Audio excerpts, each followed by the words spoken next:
son numéro 4, le gardien de but Balota, qui a pris la place de Tafarel. Il faut dire que maintenant il y a 3 joueurs étrangers de très grande qualité, avec Brolin, avec Grun, le Belge aussi, et Asprilla qui est finalement remplaçant. Donc il y avait un étranger de trop, et c'est dommage pour Claudio Tafarel, le Brésilien, qui est excellent. Mais enfin c'est ainsi. Maintenant le Royal Antwerp avec un joueur qui a évolué dans le championnat de France, le numéro 6 Jakovlevic, qui n'avait pas vraiment réussi à Nantes, et puis un revenant Zaniatinski. Anvers, enfin c'est Anvers ou Antwerp, on va dire Antwerp, parce que dans le milieu du football on dit Antwerp pour des raisons que je vais vous expliquer encore tout à l'heure, mais pour l'instant j'aimerais donner la parole à Michel Hidalgo pour nous donner un petit peu les éléments technico-tactiques de cette rencontre. Michel, on va d'abord donner des éléments gastronomiques, puisqu'aujourd'hui c'est un petit peu un plat succès avec la frite contre le parmesan.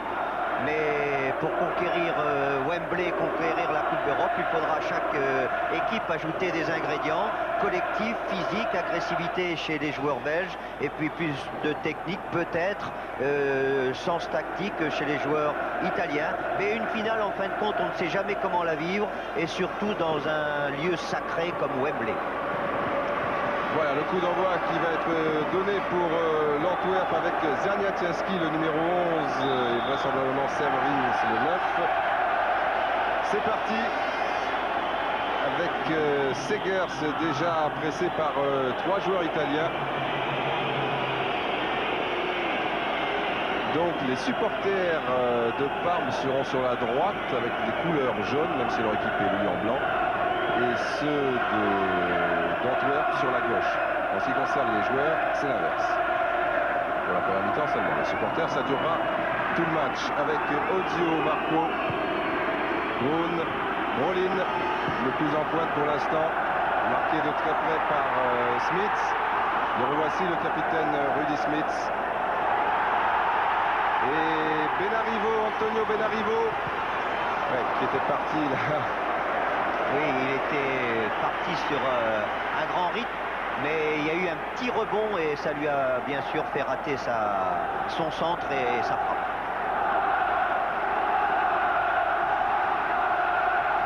C'est Stefan Stojanovic, un gardien de but que l'on connaît bien, qui dégage ici. Il portait les couleurs de l'Étoile Rouge de Belgrade et il a été champion d'Europe avec ce club en 91. C'est donc lui qui avait arrêté le penalty, le coup de pied de réparation, comme l'on dit. Hélas pour nous, pour Marseille et pour la France, mais on a du rattrapage dans peu de temps. Voilà. Brun pour Minotti.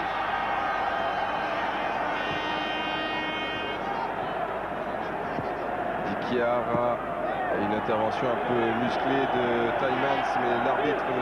Hasselmacher, ne dit rien. Tielemans, qui est un joueur très très dur selon nos confrères belges, qui est d'ailleurs souvent suspendu, et qui est gaucher, ce qui est assez rare quand même pour un stopper. Peut-être pas trop à son aise si on le déborde sur son côté droit.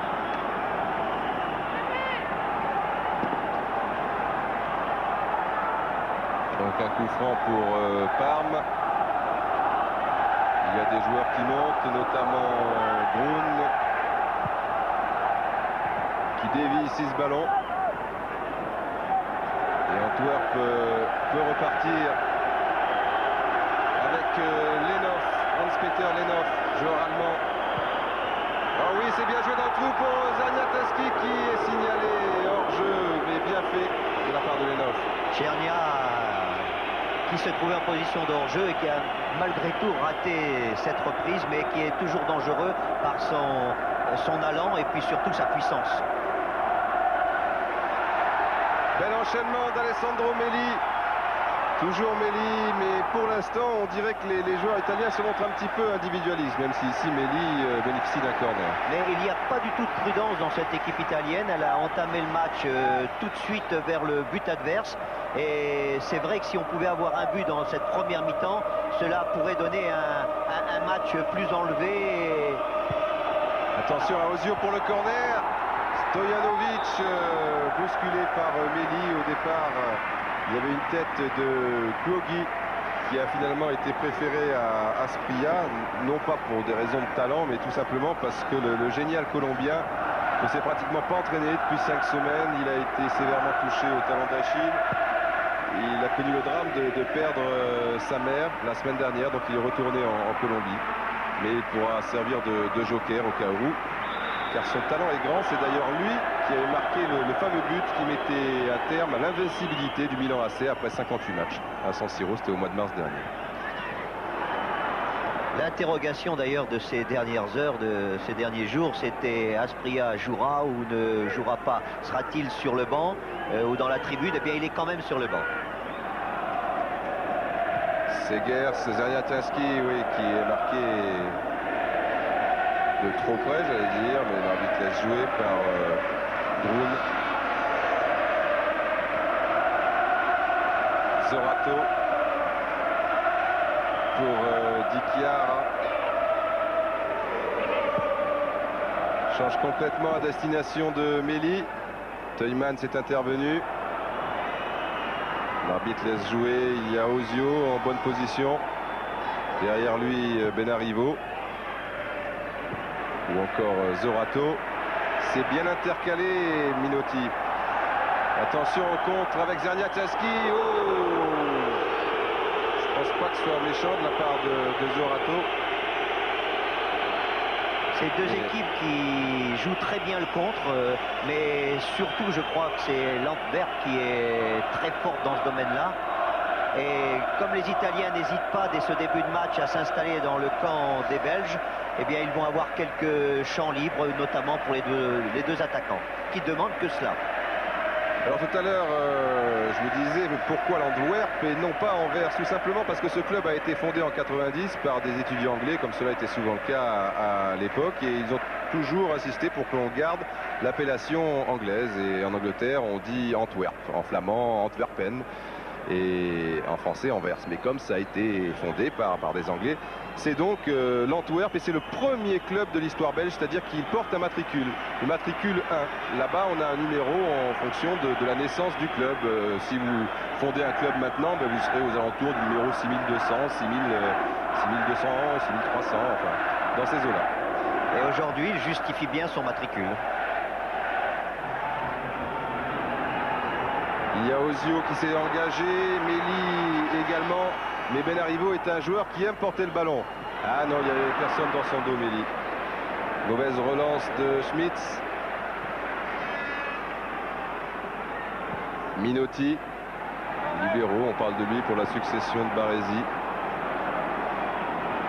Di Chiara, qui combine bien là-bas avec Kuogi. Ozio va laisser à Brolin contrer un peu sèchement.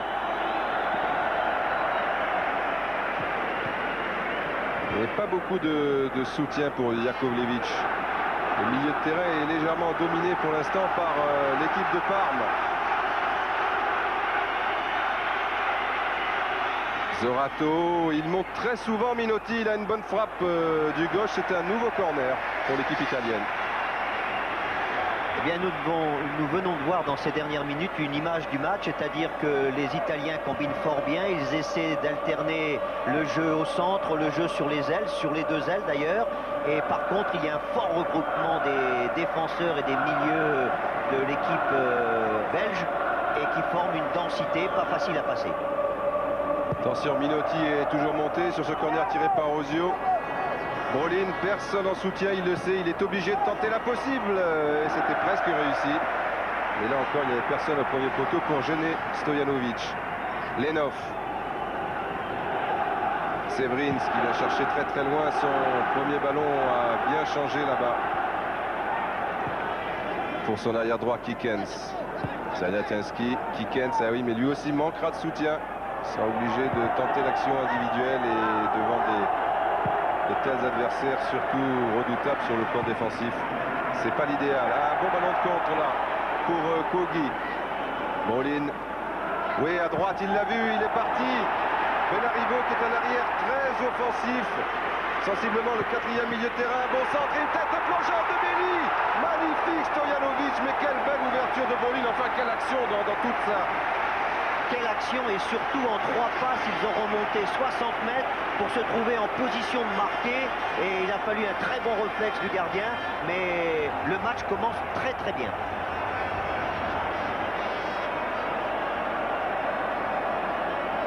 Ozio tire les corners sur la gauche, visiblement aussi sur la droite. Très tendu, il était légèrement battu Stojanovic. Et but! But de Minotti, but de Lorenzo Minotti. Stojanovic qui n'a plus que dévier ce ballon. Il est allé le chercher très très haut, Minotti. Une sorte de ciseau, il était sur son bon pied, mais très très haut, Michel. Vous voyez comment ça sert un pied gauche, même quand on joue derrière. Et ce but est splendide parce que c'est vrai que c'est un geste très difficile, très beau, c'est presque un geste de danseur. On va le revoir. Et il se loge dans la lucarne opposée. But magnifique et mérité de la part des Italiens.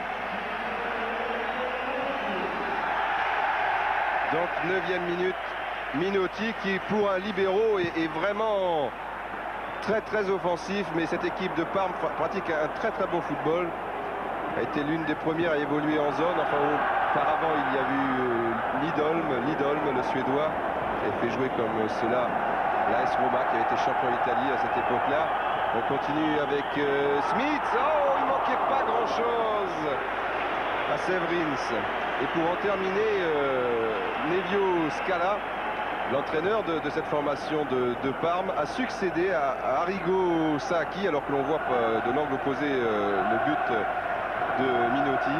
Et Sacchi, lui, déjà avait fait évoluer cette équipe de Parme sensiblement en zone et porté vers l'attaque avant de partir pour le Milan AC, car lors d'un match de Coupe d'Italie, à cette époque Parme était encore en série B, et bien Parme avait réalisé un match formidable devant le Milan AC de Berlusconi. On continue avec Benarivo. Frappe aussi du gauche, c'est bien fait. Ozio sera battu. Brun. On peut voir à travers ce début de match combien les défenseurs italiens sont offensifs. Les arrières et le but marqué par un défenseur également. Une petite faute là, dommage que l'arbitre ne laisse pas jouer. Oui. Voilà, pour conforter vos propos, Di Chiara, le numéro 3 arrière gauche, a joué toute sa carrière au poste numéro 11, donc sensiblement faux ailier gauche avec Rome et avec la Fiorentina encore l'année passée. Et Scala en a fait un arrière gauche, mais forcément un arrière gauche très très offensif.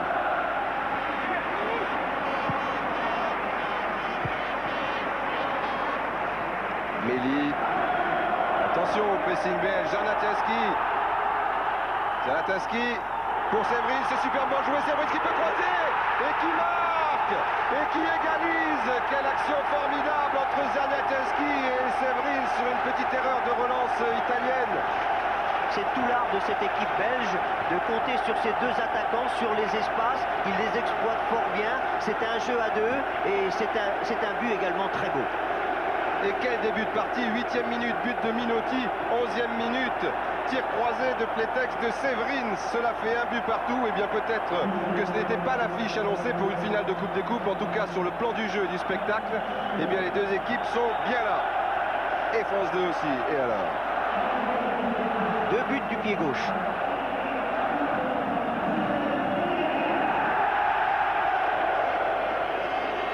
Il est rare de voir une finale débuter avec autant d'engagement des deux côtés, mais c'est vrai que le but encaissé dès les premières minutes a obligé les Belges à sortir un petit peu de leur défense, et certainement que maintenant on devrait voir un très beau match.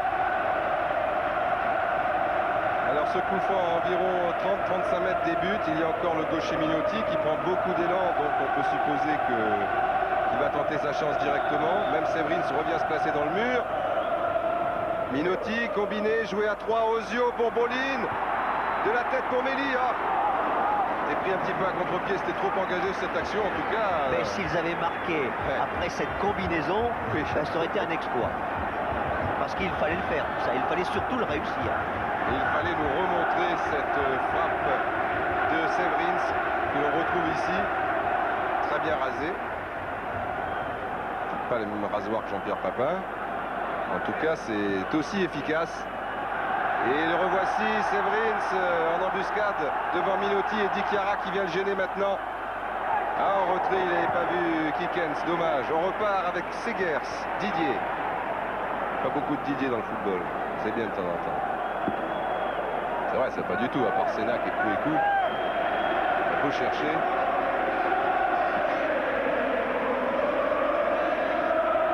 Ozio, non, il était trop court. Guy, Brolin bouge beaucoup, Méli aussi, il permute, Ozio s'intercale.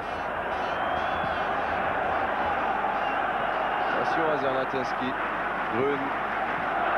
Oui, le but vient justement d'un ballon mal relancé par la défense italienne tout à l'heure. On retrouve Grun. Loin là-bas pour Brolin, marqué par Smith.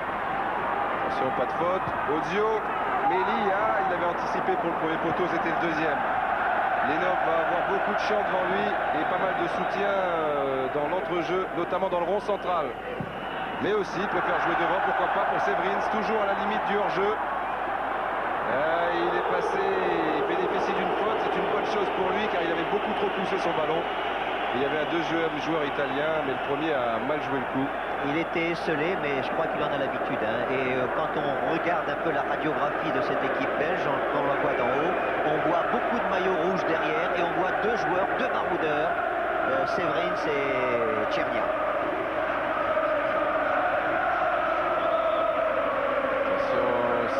Jaillit au premier poteau, car ils sont tous au deuxième pour l'instant.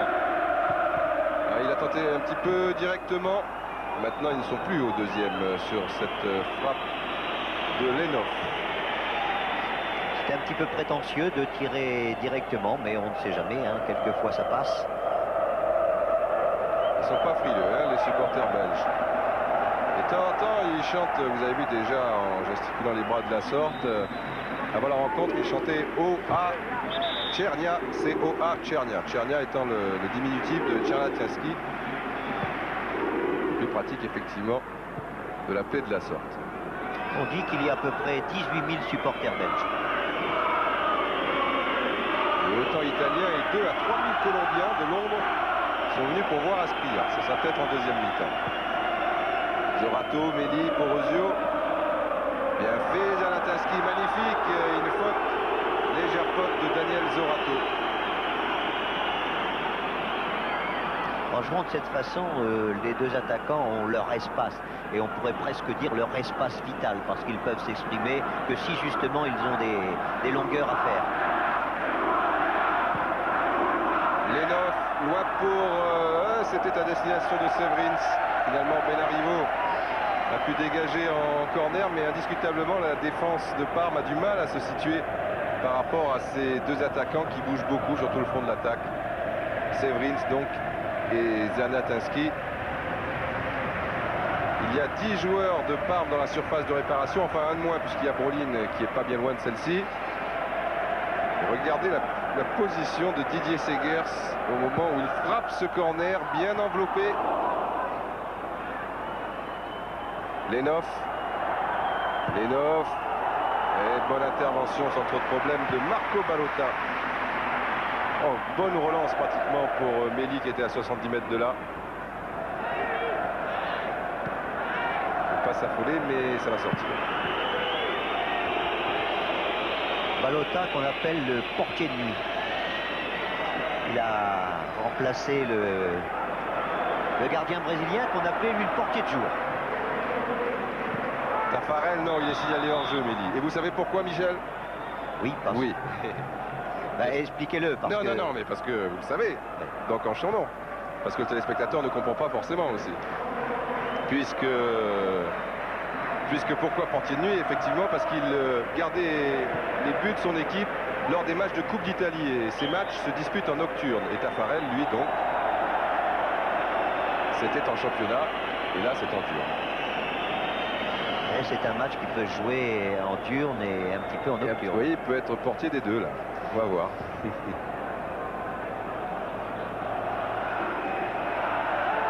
Il y a un petit temps pour respirer pour les deux équipes, là. C'est parti très vite quand même.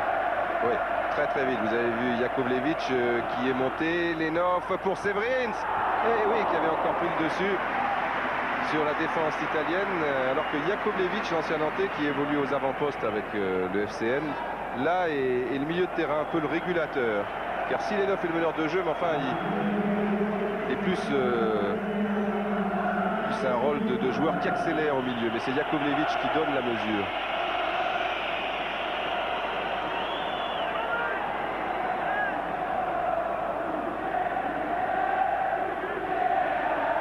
Ozio lui aussi a gardé l'info. Pas rasé de près ce garçon.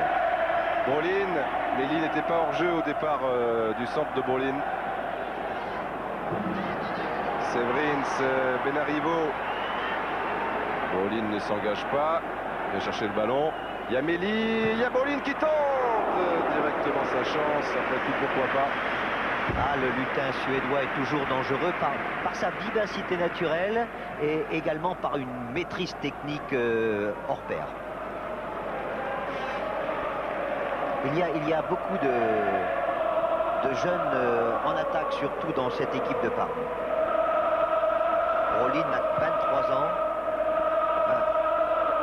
Bien sûr, le Colombien ne joue pas, mais lui aussi, c'est un jeune joueur, il a 23 ans. Et Méli, c'est du même âge, du même tonneau. Et Severins, l'avancante d'Antwerp, un petit peu plus, 25. Et Zanatinski, beaucoup plus, 33. Ah, il a retrouvé sa place en équipe nationale. Et oui, après 6 ans d'absence. Il a une belle histoire, on aura peut-être le temps d'en parler tout à l'heure. Mais il faut d'abord laisser tirer Lenov, ça sera directement en frappe très pure. Pour revenir, tiens, à Zanatinski, eh bien, figurez-vous que, bon, il a joué à Charleroi, Antwerp, Anderlecht, le Standard, est retourné à l'Antwerp. Et il y a 2 ans, il ne s'entraînait même plus avec l'équipe première. On ne voulait plus entendre parler. Et puis Walter Meus est devenu entraîneur. Il lui a redonné sa chance. Et depuis, on a retrouvé le grand Zerniak, qui a retrouvé par là même sa place en sélection. C'est un joueur très vaillant. Et on dit marquer des buts à la Tsernia parce que dans des positions incroyables, des fois du genou, du talon, du ventre, du bout du nez, eh bien il marque des buts, ou en fait marquer comme on l'a vu tout à l'heure. En tout cas, ça circule bien. Et Brolin réclamait une petite faute auprès de monsieur Hasselmacher. Comme on pouvait le penser, le jeu de Parme est beaucoup plus court. Ils essaient de mieux construire, alors que chez les Belges, on voit souvent des longs ballons devant, mais on comprend pourquoi quand on voit la force, la puissance, l'aptitude à la course des deux attaquants. Ils poussent souvent les défenseurs, comme ici à Polony, à la faute. Alors tout à l'heure, c'était sensiblement à la même distance avec Lenov. C'est vrai qu'il a une belle frappe de balle. Il y a aussi Ronny Vandretti qui est tout près du ballon.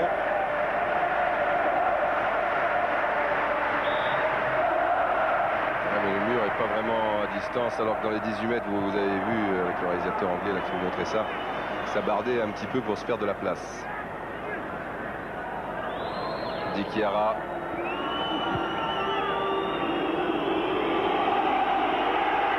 Toujours Benarivo qui est en position de contre-attaquant. Ozio. Zorato, Brolin, marqué très très haut par Rudy Smith, marquage individuel impitoyable sur le petit Suédois.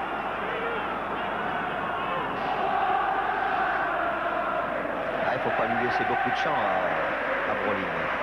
Ça va très vite avec lui. Revoici Brolin. Brockert, le libéro, ça ne sortira pas, mais bon, ça fait quand même l'affaire de l'Antwerp. On vient de voir, on sait tous que c'est un bon technicien, ce jeune Suédois, mais on vient de voir aussi que c'est un gagneur, il a un beau tempérament, il lutte sur tous les ballons, même les ballons de la tête. Celle-ci, elle est de Minotti pour Benarivo. Ozio s'engage sur la droite, on reprend appui sur le centre avec Zorato et Minotti qui s'intercalent toujours très bien. Minotti, Brolin, là-bas pour Guogui. Qui frappe directement, il y avait Méli, Minotti au centre. Bon, pas facile de dire cela, toujours une fois que la frappe est ratée. Et après tout, pourquoi pas. Mais c'est bien ces prises de risque, notamment quand on se trouve devant.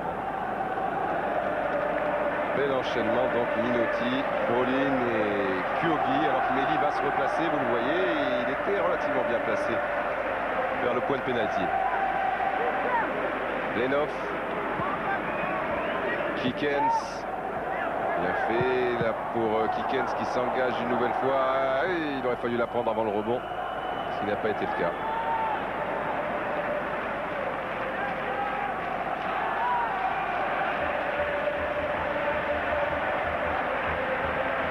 « 23 minutes de jeu et des supporters belges perplexes, mais sans doute ravis de la tournure des événements. Jakovlevic. Vendretti, toujours, on saute le milieu de terrain avec Severins. Ah non, monsieur Hasselmacher fait signe aux joueurs belges de se relever. Le jeu se poursuit. Méli qui a bien permuté avec Brolin et qui avait du mal à retrouver l'attaquant suédois. Brokert. Et toujours un petit peu à l'anglaise, donc directement pour les attaquants. Oui, parce qu'il peut toujours y avoir une remise de la tête pour l'autre attaquant, pour les deux jumeaux de devant. Là. Et puis à la retombée du ballon, il peut y avoir un renvoi de la défense italienne. Il faut être fort après à la retombée du ballon. Lorsque l'on envoie loin devant comme ça, il faut que les milieux de terrain s'engagent vite et les Anglais sont très forts pour cela. Donc, on voit dans ce match-là toute l'opposition des deux styles, beaucoup plus de construction d'un côté et bien sûr ces longs ballons transversales de l'autre. Mais on en fait également dans l'autre équipe comme vient d'essayer de le faire le défenseur italien.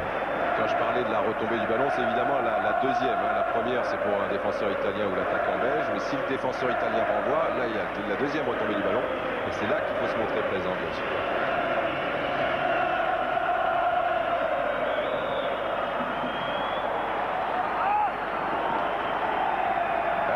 Di Chiara et Jakovlevic, ici, le Bosniaque. Une grande partie de sa famille se trouve à 50 km de Sarajevo et il déclarait ce matin dans la presse que l'espace d'une finale, il allait tout oublier.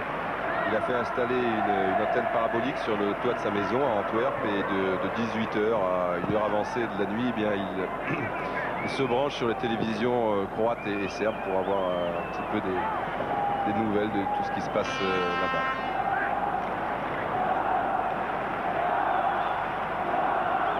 Stojanovic, le gardien, lui, est serbe.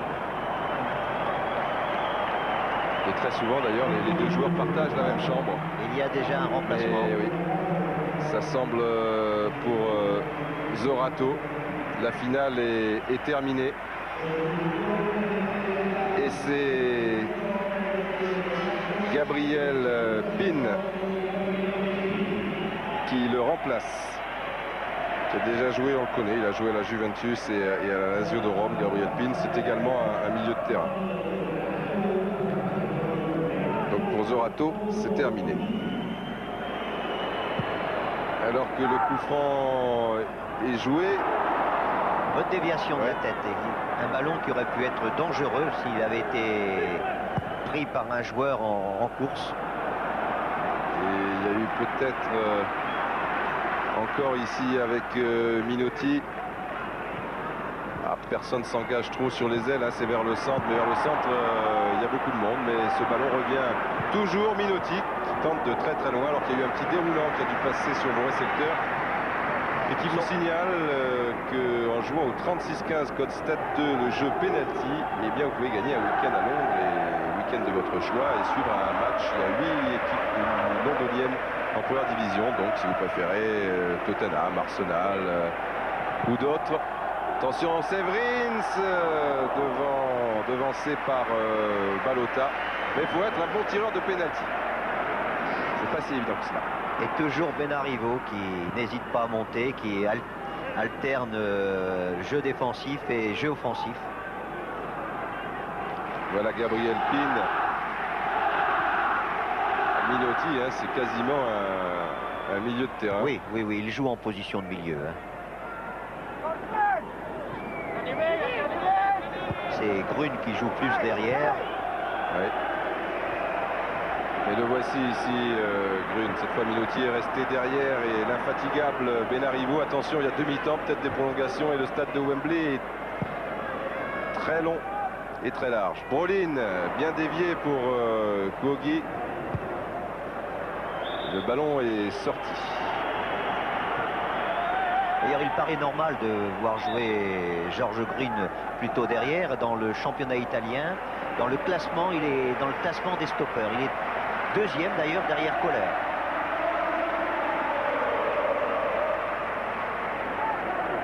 Encore pour Brolin, c'était pas facile de la part de Pin. Tentative de reprise, Jakovlevic, Zernatinski. Évidemment, lorsqu'il a le ballon aussi loin de ses buts. Oui, attention, Stojanovic devant Méli. Coup de sifflet de monsieur Hasselmacher. Il ne laisse pas jouer l'avantage. Non, pas trop. Minotti, Pin, Méli, taclé très sévèrement, je vous l'ai dit, Tielemans est redoutable et parfois dangereux dans ses interventions. A bien fait là-bas, Lenov, Severins dans le trou, dommage au centre, il y avait Van Reti et puis Lenov ici. C'est dommage de rater ce qu'on appelle souvent une dernière passe parce qu'elle aurait pu être très dangereuse. Deux joueurs se trouvaient face au but. Brun, Ozio, toujours vers le centre. Là, il peut alerter personne sur l'aile. C'est dommage. Se retourne et derrière, il y avait Brolin. Et il a devancé. Et il a marqué Méli. Quelle erreur de Stojanovic. Il a choisi la bonne solution. Ozio, il n'y a pas de doute. Mais quelle erreur de Stojanovic qui était beaucoup trop court de l'adversaire direct de Méli aussi, sans doute, qui est Tielemans. Et donc, à la demi-heure de jeu, on le revoit, Michel. Mais quel beau centre. Quel beau centre parce qu'il est tellement bien dosé. Le gardien, c'est vrai, juge pas très mal la trajectoire. Et quand on fait une erreur comme ça, en général, on est sanctionné tout de suite. Alessandro Méli qui est la mémoire du club parce qu'il évolue à Parme depuis 7 ans. Et qu'il a tout connu ici puisque ce club, il y a encore 6 ans, évoluait en Division 3 et n'est monté en Serie A que pour la première fois de son existence en 1990, alors qu'ici il y a eu un choc violent, mais un geste dangereux. Oui, il n'est pas dupe. Il a sorti son carton vert, mais j'ai l'impression qu'il sortira ensuite son carton jaune à l'adresse du joueur italien qui est arrivé en retard, qui à mon avis fait preuve de métier en faisant mine d'être touché. Il l'est peut-être d'ailleurs, hein, mais en tout cas, il faudrait qu'on revoie tout cela au ralenti. Il m'a semblé qu'il arrivait bien en retard sur cette action. Donc Alessandro Méli, qui a quand même 2 sélections et qui a été contacté par les grands clubs hein, pour des millions et des millions de lire. Monsieur Hasselmacher s'attarde sur la grand-mère de Parme, mais entre-temps, voilà, il a reçu un carton jaune, le joueur italien, Di Chiara. Oui, il n'y a pas de problème. On a revu le but de Méli. Ce qui est normal. Hein. Oui.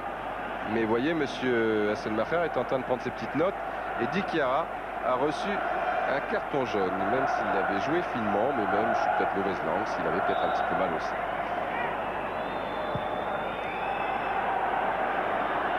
Jakovlevic et la défense qui remonte très bien. Il y a une main, mais les joueurs font signe que là-bas, le juge de touche, c'est vrai, avait levé son drapeau au moment où Jakovlevic piquait son ballon, donc pas de panique. À peine d'hurler comme des putois. Il faut quand même lui laisser le temps de regarder son juge de touche. Le juge de touche avait signalé d'ailleurs le hors-jeu avant. Voilà. Mais quand c'est comme ça, le joueur qui a le ballon, quand il voit remonter toute la défense adverse, a plutôt intérêt peut-être de tenter lui-même de passer cette ligne.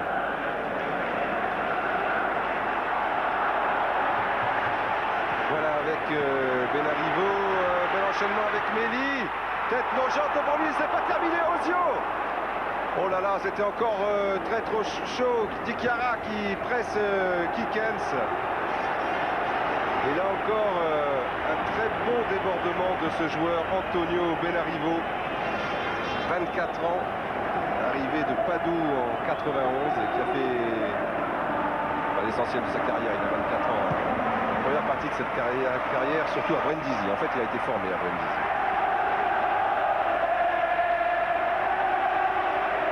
Tielemans reste un boulet pour les 9. Brun.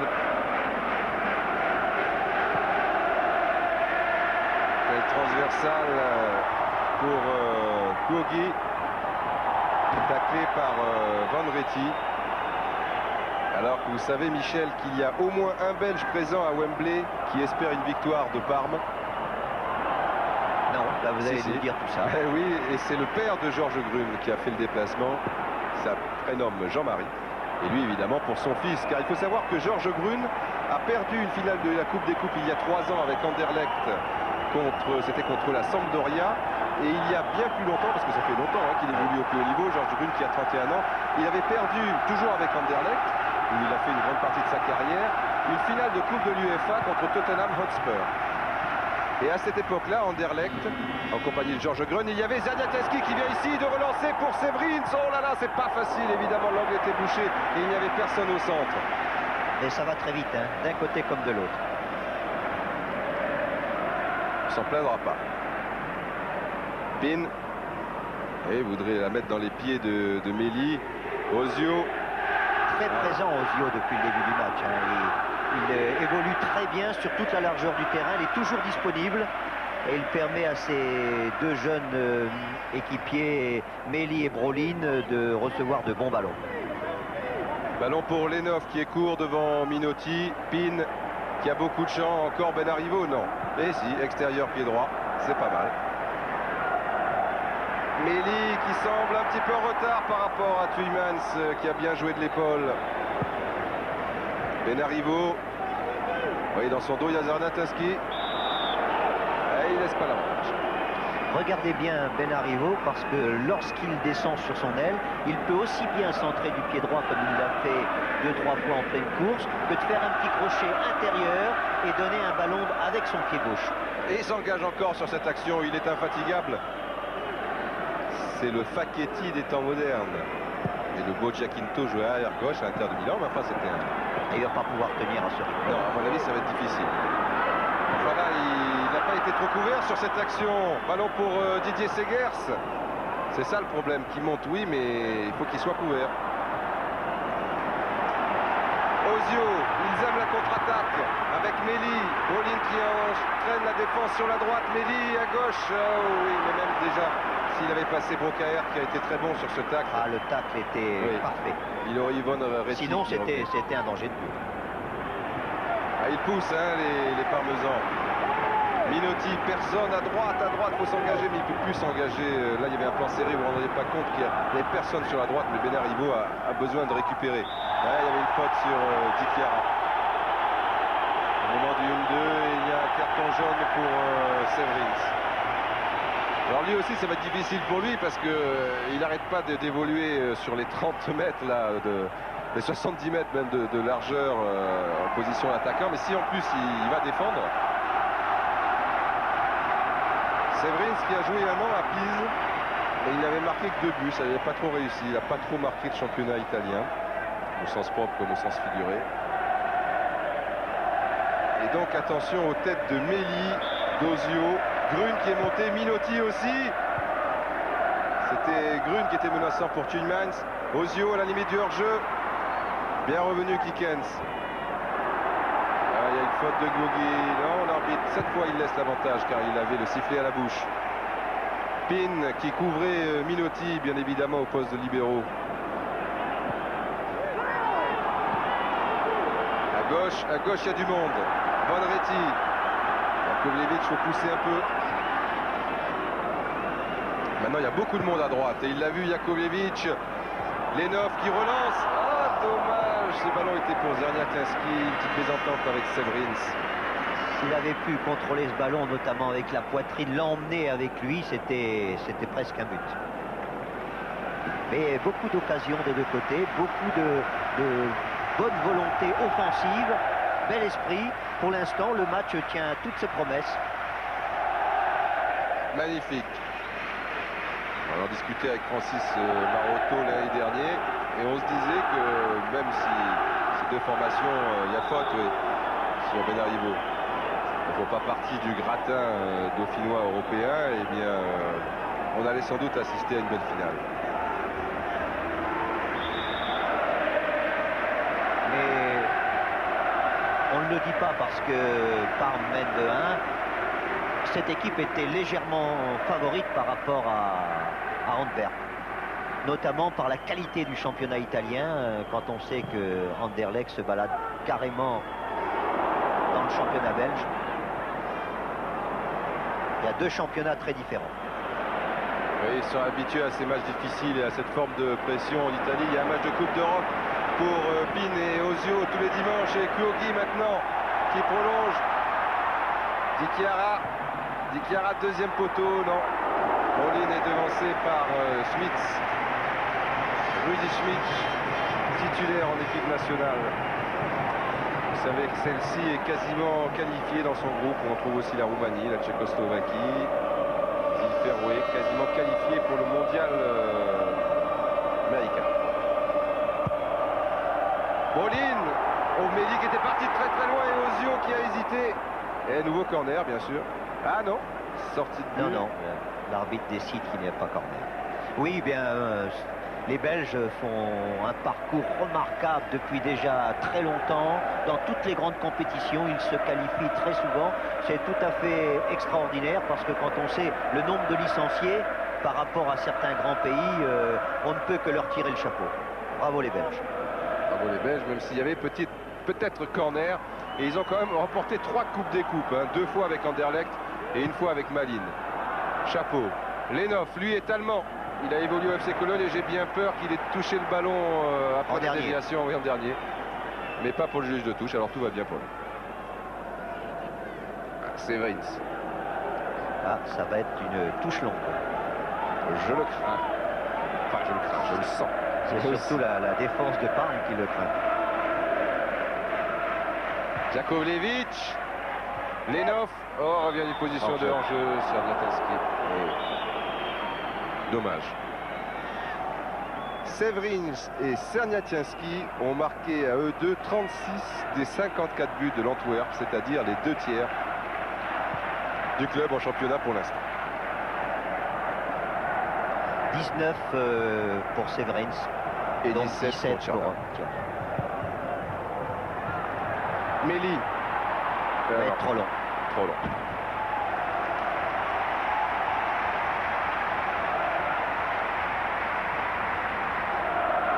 On craignait toujours dans ces matchs-là d'arriver à la mi-temps avec un 0-0 qui aurait donné encore plus de prudence en deuxième mi-temps et peut-être une équipe d'attendre les tirs au but. Eh bien, pas du tout. Hein. On a déjà 3 buts avant la mi-temps et c'est pas fini. Sans doute pas. Petite faute d'Ozio sur Jakovlevic. Ce qui m'inquiète, c'est que la moyenne d'âge des joueurs de l'Antwerp est de 29 ans. Et que le terrain est très très grand, mais celui du Royal Antwerp est très très grand également. Donc ils ont l'habitude, il est très très grand, mais enfin il aurait fallu qu'il fasse 130 mètres pour les 9 sur cette action. Oui, il n'y a pas de très jeunes joueurs à l'Antwerp. Il y a des joueurs de 25 ans comme Kikens, comme Severins, 26 ans, Tijmans, mais en dessous il n'y en a pas. Et c'est tous des joueurs qui approchent la trentaine. Et sinon qui la dépassent. Qui la dépassent, oui, comme Jakovlevic, Zelatinski ou Brockert. Donc c'est une équipe en pleine force de l'âge et expérimentée en même temps. Kikens, belle feinte, un peu trop belle. Vous voyez les supporters de Parme, 200 000 habitants, 20 000 abonnés. Le 10e, c'est pas mal. Il faut considérer que Paris, avec sa périphérie, ça fait 7 millions. S'il y avait 700 000 abonnés au PSG, ce serait intéressant. Je suppose que... Il y a à peu près une quinzaine de mille, peut-être, supporters de Parme. Et ils sont venus, il y a une quarantaine d'avions. Pin pour Benarivo, ça va être difficile, mais il va l'avoir. Enfin, non. Il l'a presque eu. Il n'avait pas anticipé au départ. Il lui a manqué des ABS. Oui. Duymans. Ah, on n'hésite pas à taper loin devant. Hein. Pin. Alors que de l'autre côté, on s'ingénie à mettre le ballon plutôt à terre. Pin, faute de Tjezman sur Ozio. Rudy Tijmans. Ah, Ozio est très complémentaire avec Brolin et Méli. Hein. Et toujours Minotti, même s'ils paraissent assez lointains, ces coups francs. À moins qu'il y ait une combinaison comme tout à l'heure. Benarivo partirait bien dans le dos de Severins. Ah oui, il y a encore une combinaison, déviation. Et Méli, magnifique, quel but extraordinaire, refusé. En jeu, oui bien sûr, mais quel dommage. En tout cas, cette tactique, alors c'est certain, avait été répétée, car juste avant la frappe du deuxième joueur italien, qui était sans doute Kyogi, eh bien Méli C'est vrai que juste avant la frappe, il avait anticipé, il s'était engagé. Pas sûr qu'il était hors jeu au départ de la frappe de Pioguy. Regardez bien, il est en bas de votre écran. Et non, je ne crois pas. Non, il n'est pas en jeu, il n'est pas en jeu. Il est sur la même ligne. Oh, quelle action magnifique. Il est sur la même ligne, Méli. Oh, cette combinaison était formidable. Minotti, Pioguy et Méli. Je sais pas, il me semble que si j'étais arbitre, j'accorderais un but comme ça. C'est tellement beau. Tellement beau, tellement rare à chaque fois de jouer avec justesse, avec précision sur une combinaison. Encore Méli qui a attendu le dernier moment et qui va bénéficier d'un corner. Le jeune Alessandro Méli, il n'a que 23 ans. Mais je comprends pourquoi les grands clubs italiens que sont le Milan AC et la Juve, les grands clubs au niveau du tir Marquez aussi, car Parme est tout de même 4e du championnat, c'est un grand club. Ossio, Brolin et Smith, alors que déjà avant que Brolin ne reçoive ce ballon, il y avait Minotti qui était en position idéale. Je pense qu'on n'aura pas le temps de voir le ralenti, car il y a un corner qui va être tiré par le petit lutin suédois, comme vous l'avez appelé Michel tout à l'heure. Bien travaillé. Minotti en retrait, bien fait pour Méli qui doit se coucher. Oh, bien fait de la part du capitaine encore, et puis de Méli dans un deuxième temps. Attention au contre avec Kikens. Curieusement, milieu de terrain gauche. Maintenant, le contre est italien, ça va de tous les côtés. Di Chiara, grand pont. Toujours Di Chiara. Ah non, il n'a pas pu redresser tranquillement. Kikens, c'est très net, est obligé de contrer Di Chiara. Et comme Di Chiara était allé sur l'aile droite, et bien Kikens l'avait suivi.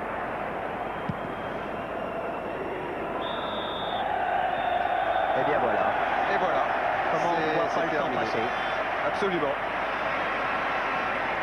Donc ici, Gérard, nous allons vous rendre l'antenne en compagnie des supporters de Parme qui sont bien évidemment ravis, même si c'est peut-être plus compliqué que... Et comme on est gêné par les spectateurs qui reviennent... Ça n'arrange pas les choses. Alors, Di Chiara pour Pioguy. Il y a un numéro 14. Ah, mais c'est Pine, il est déjà entré à la place de Zoratou en première mi-temps, Michel. Le voici. Oui, Pine est là, donc c'est le 14. Non, je ne vois pas de... Non, ça doit aller. Oh, c'est bien joué. Méli qui va jusqu'au bout. Méli, Brolin arrive à Chouilla en retard. Et au départ, c'est vrai qu'Alessandro Méli a été accroché, mais cette fois, il l'a bien fait, monsieur Hasselmacher. Eh bien, il a laissé l'avantage. Ça s'imposait. Regardez comme il est accroché ici par Didier Segers. Néanmoins, après l'action, il aurait pu quand même lui donner un carton jaune. Ah là là. Comme c'est pas facile, un ballon qui arrive avec des petits rebonds. Oui, parce qu'il a été accroché avant la surface de réparation et l'arbitre l'a laissé, alors que dans la surface de réparation, je ne sais pas s'il n'aurait pas tout de suite donné penalty et carton. Ça nous rappelle d'ailleurs, c'était du même côté Overmars qui avait bénéficié d'un penalty sur ce même genre d'action. Il avait été crocheté par Des Walker, enfin accroché par le maillot. Bon, il y a du monde là, et beaucoup d'Italiens bien sûr, notamment le Belge, mais italien, Georges Grune. Qui a donné un ballon splendide. Qui est très très bon aux yeux, c'est vrai. Méli qui plonge au premier poteau. Méli, il est parti derrière. Oh, il échoue. Quel dommage. Mais comme il avait piégé son adversaire direct, Rudy Tielemans. Et c'était bien joué encore de la part d'Ozio. Méli vient de rater 2 buts en 1 minute. Si on peut appeler ça rater le premier. Oui, sur le premier, on sera quand même indulgent. Jakovlevic, Di Chiara et un pressing de Séverine sur le porteur du ballon. Apolloni, Minotti, Pine qui vient chercher ses ballons très loin. Et la première rampe de lancement en quelque sorte. Parce que n'est pas Minotti, mais là c'était un petit peu fouet.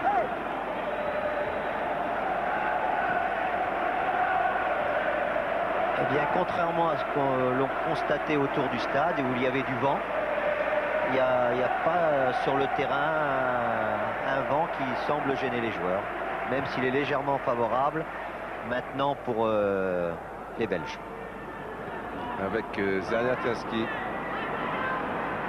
Grune, Ozio, Benarivo qui s'engage à fond à droite. Benarivo, mais il aura quand même du retard sur cette action.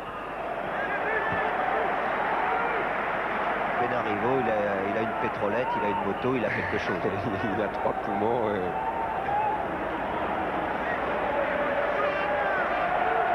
Et Ozio pareil, hein, je crois. Ah oui, oui. Mais il fait moins de courses Oui, longues. oui. Les efforts sont quand même moins violents. Di Chiara. Di Chiara où il n'y a quasiment personne au centre. Obligé, il s'est pratiquement bien engagé. Di Chiara, dommage. Jakovlevic pour un ballon de contre. Avec à gauche Zariateski, à droite Severins qui a laissé le couloir pour Lenov. Mais Jakovlevic n'a pas vu du côté de Lenov, c'était du côté droit. Et il a essayé de jouer avec Zerna. C'est dur de jouer long et juste.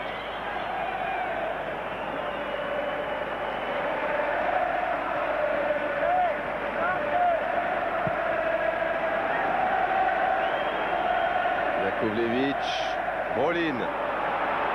Brolin dans les taux s'en sort plutôt bien. Pin ouvrir à gauche, voilà qui est fait. Di Chiara enseigne les gauches, je vous l'ai dit, il ne pourra pas prendre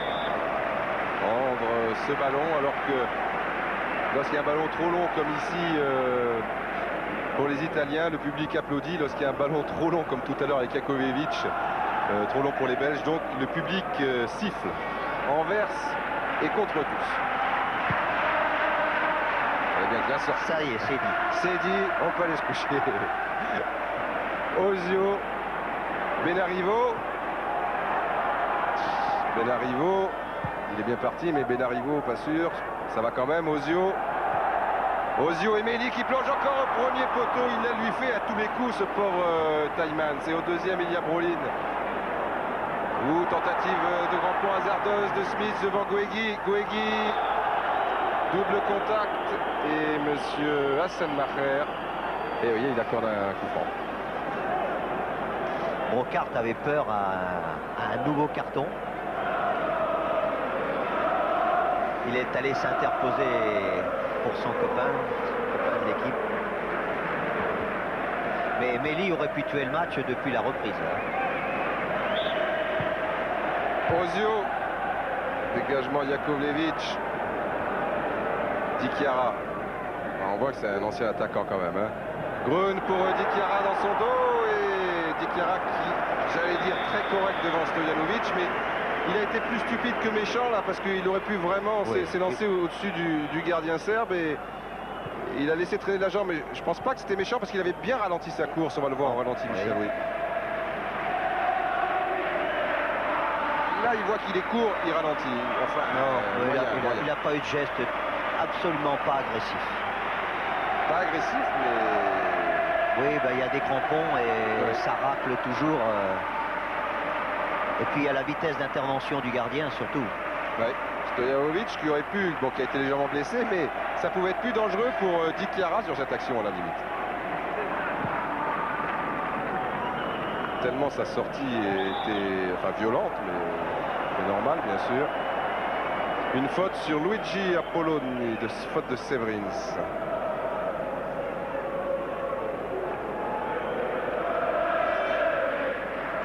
Bien, le jeu italien n'est absolument pas prudent, comme quelquefois on peut voir dans des équipes italiennes lorsqu'ils tiennent un score. Au contraire, il y a toujours cet engagement, cette intelligence tactique et surtout de l'audace. Beaucoup d'audace dans leur jeu.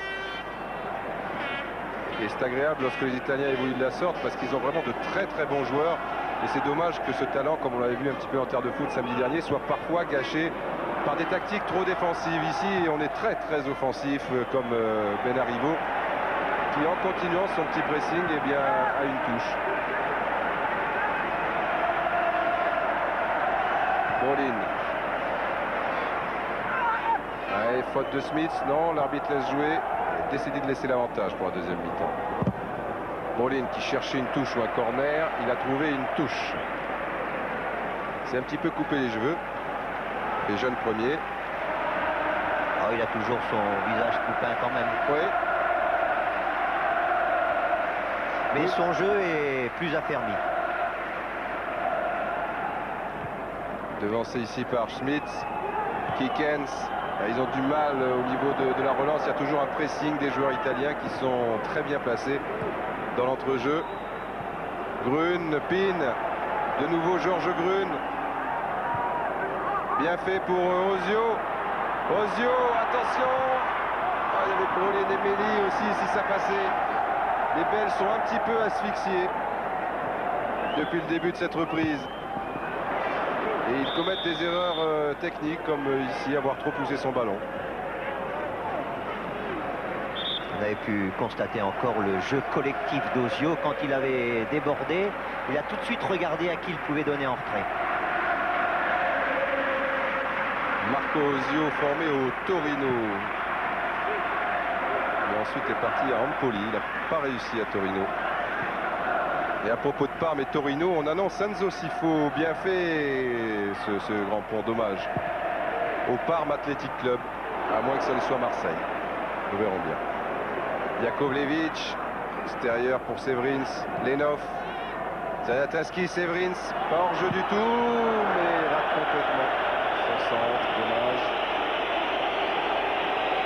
Les Diamantaires d'Anvers ont du mal contre les Jambons de Parme, qui n'en sont pas au niveau du football. C'est un petit peu péjoratif quand Louis Nicolin dit on nous a pris pour des jambons. Oui. Et un jambon de Parme, c'est pas n'importe quel jambon. Jambon de Parme, c'est le must, le fin du fin. Pas mal de la cuisse Ozio pour Brolin. Et regardez ce pressing très très haut de Gogi qui pousse -1 Jakovlevic à la faute. Kikens, ils s'en sortent plus avec Vandretti qui est maintenant qui se fait subtiliser le ballon et qui va recevoir peut-être un carton, un coup franc, ça c'est sûr. Aux prises avec Méli, il a une petite boucle d'oreille, c'est l'oreille gauche, Vandretti, et il a travaillé 10 ans dans les mines. Pro depuis seulement 3 ans. Brolin, il les prend souvent de la tête. Il a une faculté de dévier les ballons sans être très grand, mais il saute au bon moment. Il a le très bon coup de tête. Minotti. Méli, non. Vandretti. Brocaert, toujours cette relance très longue. Non, il assure Apolloni.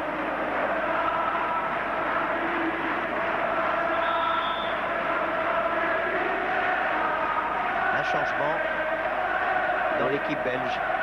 Oui, c'est Van Verdegem qui va remplacer Jakovlevic qui a 31 ans et qui a dû trouver ce terrain de Wembley bien grand. Et c'est vrai qu'il n'est pas toujours très bien soutenu dans l'entrejeu. Donc Van Verdegem qui lui a 30 ans, mais enfin. Mais il rentre quand même avec de la fraîcheur. Oui. Qui est tantôt défenseur, tantôt milieu de terrain. Je pense que là, il sera milieu de terrain, à moins qu'il y ait un défenseur qui s'intercale dans l'entrejeu. Pin, il joue juste aussi. Méli pour Gogi. Brocaert. Les jambes se font lourdes. Ouais. 32 ans, Nico. Oui, puis il court toujours après le score depuis les premières minutes. C'est une dépense d'énergie plus grande.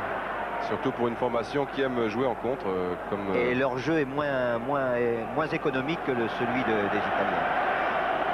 Van Verdegem, premier ballon. Pas l'idéal pour le mettre en confiance. Et puis il faut revenir là parce qu'il y a un appel de balle sur le côté droit de Ben Arrivo. Mais Brolin a préféré choisir la solution Méli. Taimans. Vandretti laisse à Brocaert. Schmitz. Taimans. Lenov. On n'a pas trop vu. Il n'a pas eu le rayonnement qu'on attendait de lui dans cette équipe belge. C'est le poumon de l'équipe, c'est un petit peu celui qui oriente tout le jeu. Méli, Di Chiara qui est passé encore. Di Chiara, tentative de 1-2 avec Méli, pris à contre-pied. Méli qui récupère le ballon. Di Chiara. Et Kikens pour la contre-attaque avec Lenov. Mais il y a 4 joueurs en défense côté italien pour les deux éternels, Zanatinski et Severins.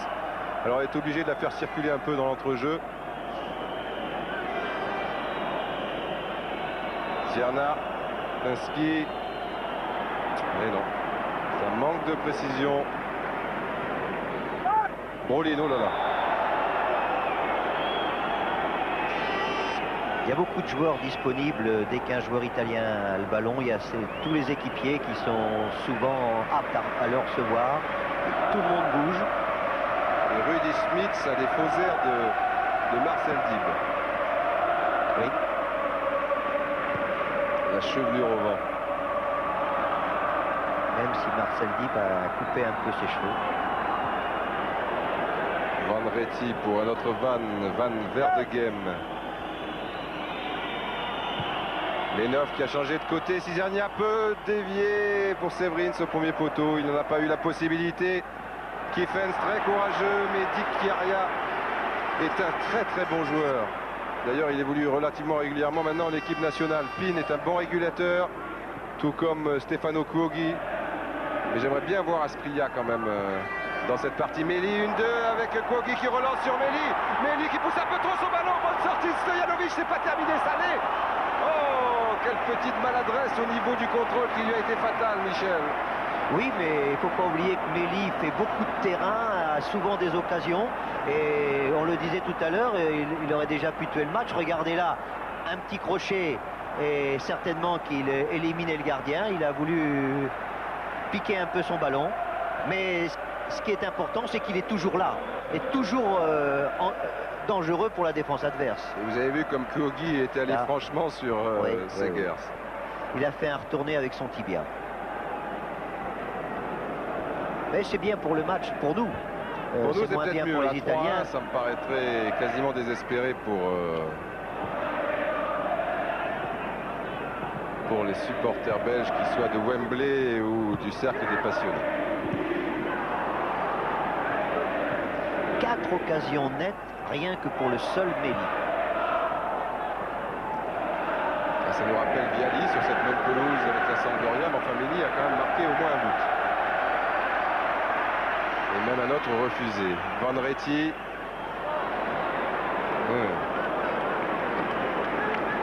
Italienne cette touche.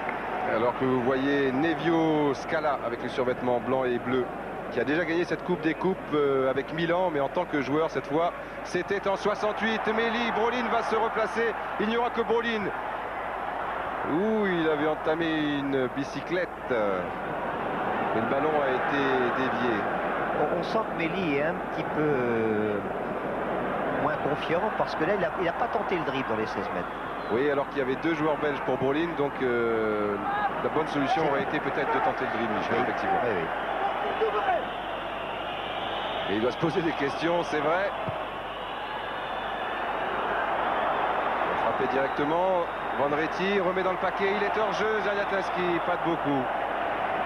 Il a entendu le coup de sifflet, tant et si bien que cela lui a fait rater son contrôle. Mais si on revoit un plan large de cette action, on constatera qu'il était légèrement, parce qu'ils sont remontés au dernier moment, les défenseurs de Parme. Ah, ils peuvent toujours revenir au score, ils ont toujours des petits coups de boutoir qui leur permet d'espérer. L'espérance est une baguette magique pour cette équipe actuellement. Smith qui va passer une soirée difficile devant Brolin. Di Chiara qui est l'alter ego vraiment de Benarivo, très offensif. Pin. Ah, ce sont des beaux joueurs, Minotti, Grune évidemment, fan de passe, intercale. Et je pensais, il cherchait Méli, Smith, faut se dépêcher, il y a Brolin dans son dos. À la réception, Grune ou Zaniatinski, les 2 joueurs partagent leur chambre en sélection et ils ont joué très souvent ensemble à Anderlecht. Ozio, il est passé, il le savait. Quelle erreur d'attention de Segers. Ozio dans son dos, il y a Pin, il faut la donner maintenant, c'est fait. Pin pour Ozio, va frapper. Ah, dommage. Ozio, pied gauche. Ballon détourné par Méli qui prenait à contre-pied Stojanovic. Ouh là là, il aurait ça pu chauffe, marquer. ça chauffe, ça chauffe. Et début de crampe peut-être pour Ozio. Ozio, oui. Il a eu des gestes ralentis là. Mais c'était bien fait hein, de la part de Pin, ce double 1-2. La frappe était moins bonne. Entre-temps, la défense parmesane n'a pas eu trop de difficultés pour enrayer cette attaque belge. Méli, lui, aura plus de difficultés, c'est évident, sur cette balle en profondeur. Segers pour Lenov. Severins. Oh, bien fait. Oui, dommage, faute de Dikiara. Dommage.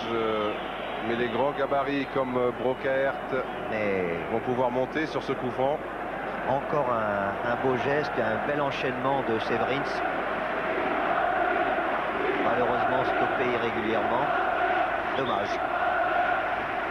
Lenov, l'idéal, ça serait entre la défense et le gardien de but. Mais il y a Ozio qui couvre quand même. De très loin, il était parti, Severins. Belle tête, bien joué. Ah oui. Et puis il était pas très gêné et il avait beaucoup d'aisance pour faire ce coup de tête là. On va le voir. Si, il y avait un de ses équipiers devant lui qui l'a empêché un petit peu de rabattre de la tête. Encore Brolin. Ah oui. Teumans, Van Verdegem. Mission impossible pour Severins. Une faute. Ouais. Sur Benarivo. Antonio. Et il va le recevoir, le carton absolument.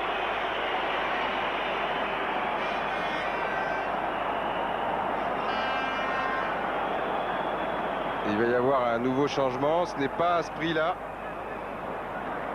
Ce prix-là, c'est donné, comme dirait Bernard Tapie. Parce qu'il n'a pas été vendu très cher du National de Medellín pour Parme. Mais c'est Pizzi qui va remplacer Ozio. Hein, on le sentait, Michel. Il va y avoir peut-être... Scala est en train de parler avec Brolin. Il est possible que ce soit Brolin qui décroche maintenant, qu'il soit un peu moins en pointe ou moins aux côtés de Méli, et qui joue le rôle d'Ozio. Ouais. Et c'est Fausto Pizzi, l'attaquant de 25 ans. Voilà, c'est très net. Hein, il est déjà aux avant-postes. Tout le monde attendait Asprilla. Le virtuose colombien. Et oui, touché alors qu'il était en Colombie en vacances. Il est tombé dans l'escalier. Il a été touché au talon d'Achille. Il a été opéré. Mais effectivement, comme Parme n'est pas trop en danger, qu'il peut y avoir d'éventuelles prolongations, ça serait un peu tôt pour Asprilla, qui, je vous l'ai dit en première mi-temps, ne s'est pratiquement pas entraîné depuis 5 semaines. Mais de toute manière, il ne rentrera plus, c'est vrai, puisque Pin est déjà entré aussi. On a effectué les deux changements. Donc pour Faustino Asprilla, l'homme qui a fait tomber le Milan AC après 58 matchs, eh bien, ce sera une autre fois. Il est resté sur le banc. Lenov, dégagement à Polony. Smith, il y a l'éternel rebond effectivement, mais quand même. Sur un terrain mouillé, oui. Là, il aurait fallu une grosse erreur du gardien. Qui va devenir portier de nuit. Oui, dans un petit quart d'heure, là, ce rythme. Kikens devant Dikiara, Polony. Dikiara. Un petit peu gêné par Lenov. Polony, ça manquait de précision pour Pizzi. Pin, Kuogi. À droite, il y a l'éternel Benarivo, il ne l'a pas vu. Dommage. Faute sur Méli.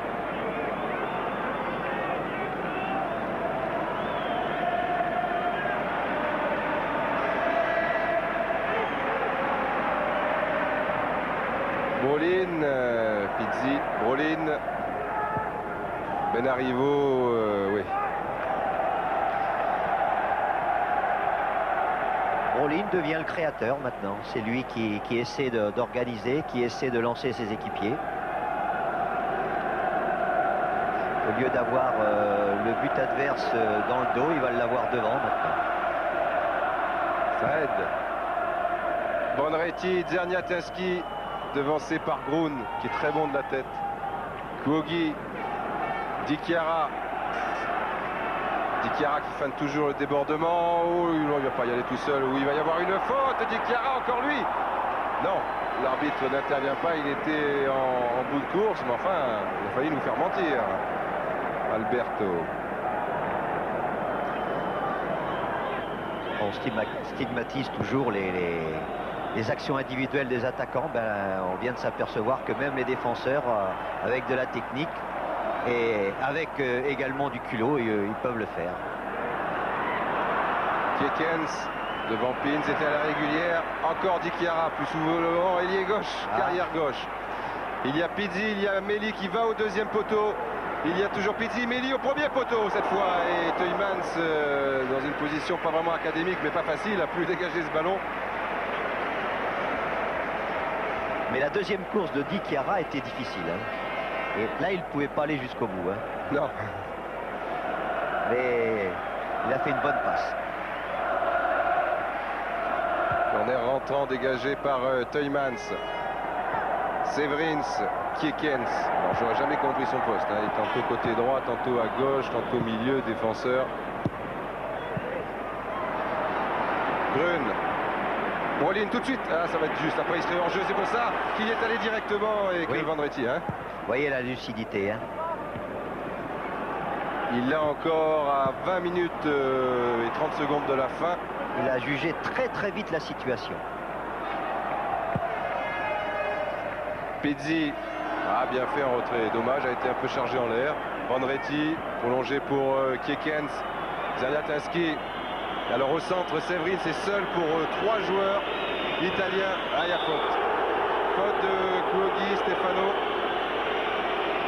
Alors là, je sais pas, on parle un peu italien, un petit peu français, belge, peut-être flamand. Coup franc dangereux parce qu'il y a des très bons joueurs de tête. Il y a Severins tout à l'heure qui avait pris le dessus. On va peut-être le jouer à 2 ou 3. Il y a Van Verdegem, le 14, qui est pas loin du ballon. Severins, c'est pas lui qui en prendra de la tête puisque c'est lui visiblement qui va tirer ou qui est dans le coup court. Non, il va se replacer maintenant. Et ça va se jouer entre Lenhoff et Van Verdegem. Le gaucher. À moins que Segers venant de très loin. C'est Van Verdegem. Ballon détourné avec l'effet d'optique là un petit peu. On pensait que ça pouvait tromper le gardien, mais non. Le match n'est pas joué. Loin s'en faut. Et puis il n'est jamais très bon de rater autant d'occasions. Il y a quand même une domination italienne, mais justement, comme vous venez de le dire, ils n'ont pas marqué. Le gardien n'est pas sorti. Tête de Kiekens, de Teuymans plus exactement.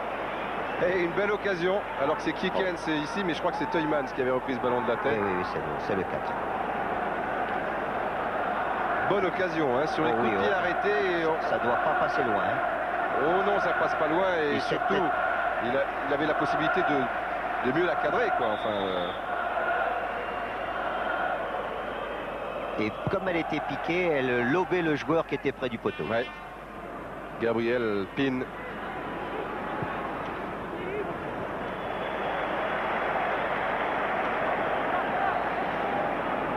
Et on me signale à nouveau qu'il y a des vainqueurs potentiels pour des pénaltys, pas des coups de pied de réparation, nous n'en sommes pas encore là, et peut-être jamais, à moins que Méli.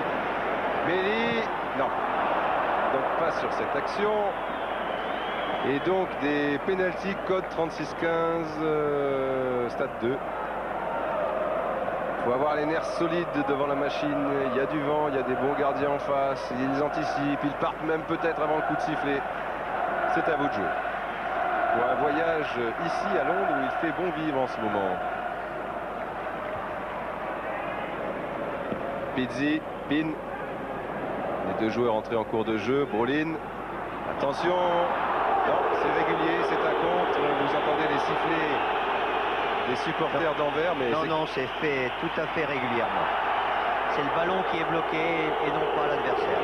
Là, ça l'était moins. Anvers qui a des problèmes avec ses supporters, car ce club d'Antwerp est victime aussi du fléau du hooliganisme. Alors, c'est vrai qu'Anvers revendique le statut de capitale de l'Europe culturelle, mais les supporters ne sont pas des poètes. Malheureusement. Enfin, pour l'instant, dialogue difficile. Ça va. Minotti en bout de course, il a failli assurer à Stojanovic, Oui. mais Curieux tir parce que comme ça, il était anodin au départ.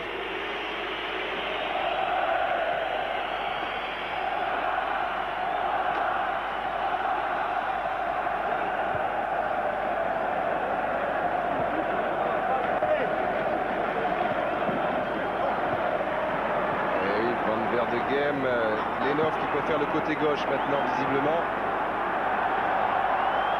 Ça va être difficile car Grun est bien placé, c'est un bon tacle, l'arbitre laisse jouer. Minotti, belle pichenette pour Grun.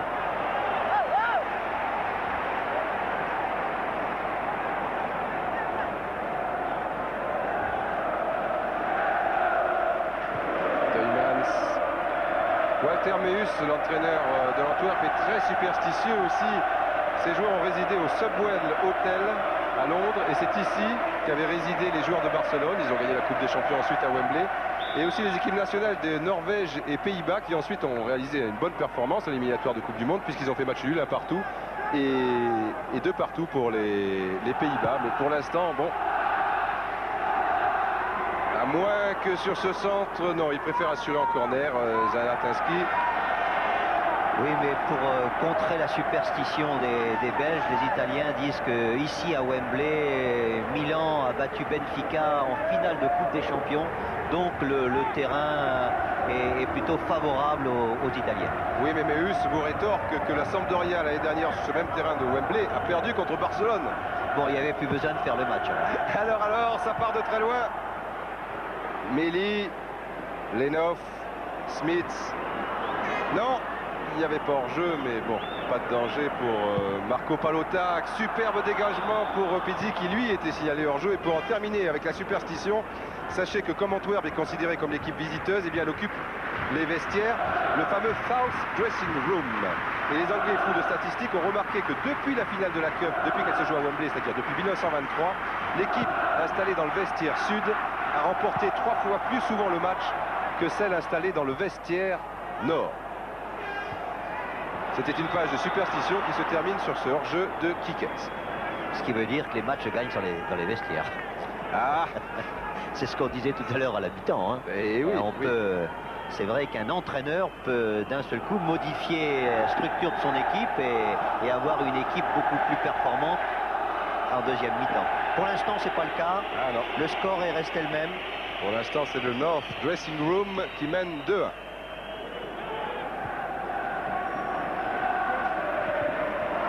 Séverine, c'est pas facile devant Benarivo qui arrivait bien dans son dos. Comme son nom l'indique, Yoji. Oui, bon grand pont. Le deuxième tentative de petit pont est raté. Di Chiara. Chiara, il aime bien partir seul, balle au pied. Finalement pour Pizzi, et il s'est engagé. Di Chiara, premier poteau, Méli sur premier poteau. Non, finalement deuxième. Ah, il s'était engagé vers le premier en entraînant avec lui Teuymans et il avait plongé vers le deuxième. Lenov. Ah non, il y avait 2 rouges, Kieffens et... C'est toute la différence entre les deux équipes. Ouais.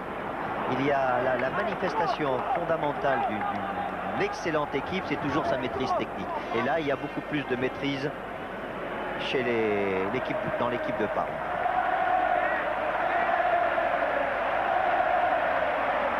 Benarivo, lui qui a enlevé ses protèges tibia, et supporter belge qui paraît anéanti. Allons.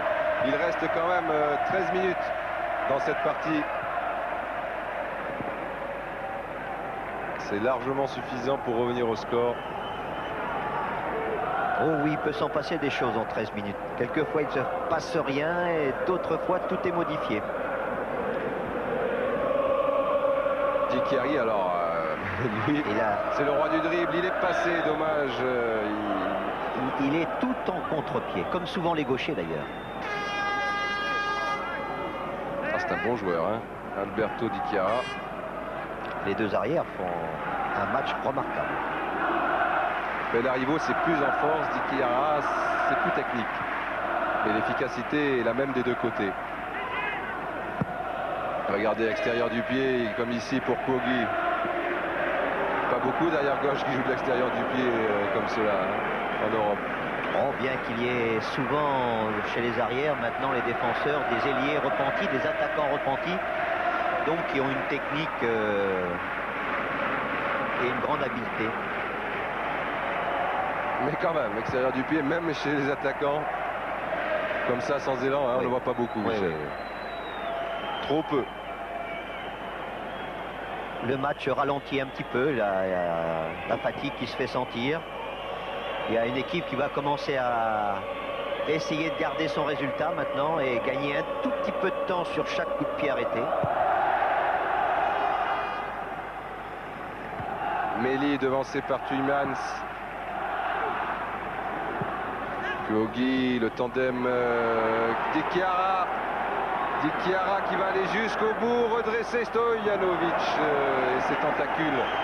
Et c'est comme toujours son long short. Cela étant, il est quand même, il a une lourde part de responsabilité sur les 2 buts, surtout le deuxième. Je n'aime pas beaucoup souvent la célébration des arrières offensifs, mais aujourd'hui je suis obligé de reconnaître que ce que fait Dikiara, c'est de la qualité aussi bien dans l'action physique que dans l'action technique.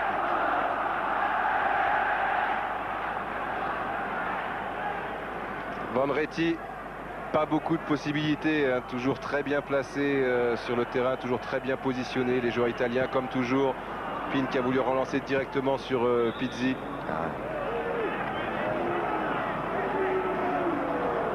Hans-Peter Lenhoff pour tirer ce coup franc sur les coups de pied arrêtés. L'Antwerp, le Royal Antwerp a été menaçant.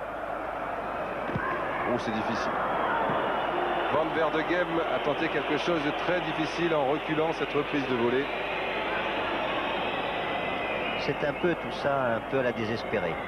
On ne sait plus que tenter pour surprendre cette défense, pour déséquilibrer cette défense. Et quand un ballon arrive, même difficile, eh bien on tente un geste. Quelquefois qui peut sauver. Et la touche est pour Méli qui la laisse ou il la laisse pas? Oui, il la laisse à Benarivo. Directement pour Pizzi. Les troupes fraîches. Pizzi, il faudrait un soutien, il n'y en a pas beaucoup. Benarivo, lui, a été moins entreprenant dans cette deuxième mi-temps, le voici. Il en faudrait un aussi, il faut se dépêcher. Brun. Pizzi. Pour Pin. Véritable métronome de l'entrejeu. Il a du Chambrolin et il aime ça. Et il a vu partir Kuogi. Mais c'était sans doute Méli qui était au départ en position de hors-jeu. Et non Kuogi Stefano qui vient se replacer ici.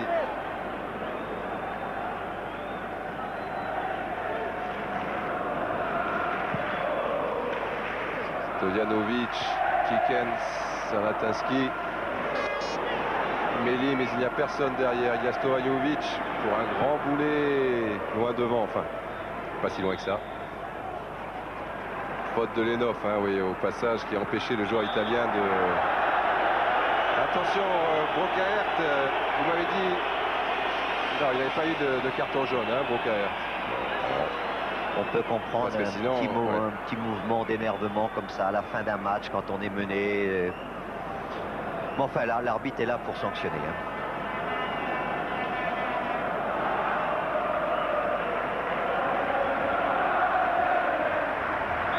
Méli et Pizzi aux avant-postes.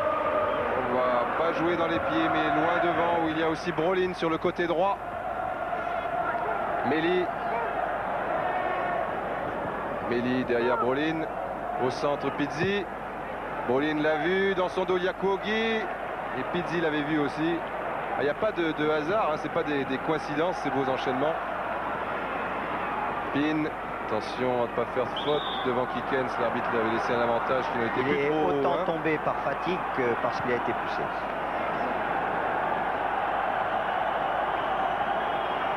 Van Verdegem. Pin. Ah, ils sont bons hein, dans l'entrejeu. Benarivo. En soutien à Pizzi. Plus personne en soutien en revanche. Brolin, il est loin. Grun. gauche, Dikiara fait des grands signes, mais il s'est engagé. Kogi à la limite du hors-jeu. Kogi qui va se présenter seul, se remettre sur son pied le droit, et voilà! Troisième but de Parme à 7 minutes de la fin, sans doute le but qui fera que Parme brandira la Coupe des Coupes dans 7 minutes. But de Kogi qui était parti de derrière, on ne le voit pas, le plan est pas suffisamment large, mais on peut se faire une idée. Meli, lui, était peut-être en position de hors-jeu. Kogi a eu le temps de regarder la position de Stojanovic et de frapper du droit.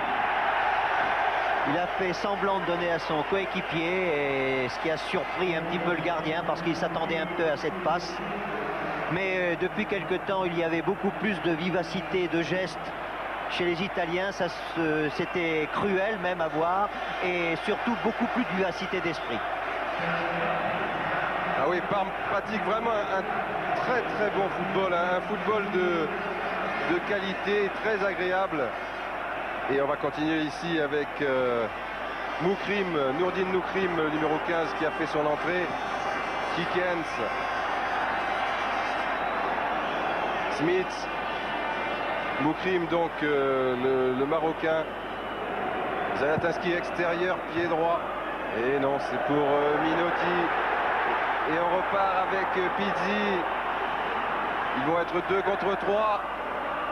Et oui, il a été obligé de la garder car après Meli était hors jeu. Dikiara infatigable jusqu'au bout, même menant 3 buts à 1. Ils ont les qualités pour le faire, et souvent les joueurs italiens ont les qualités pour le faire. Ils ne le font pas. La faute en incombe surtout aux techniciens qui n'ont pas la même philosophie que des techniciens comme Scala, Sacchi ou Capello maintenant.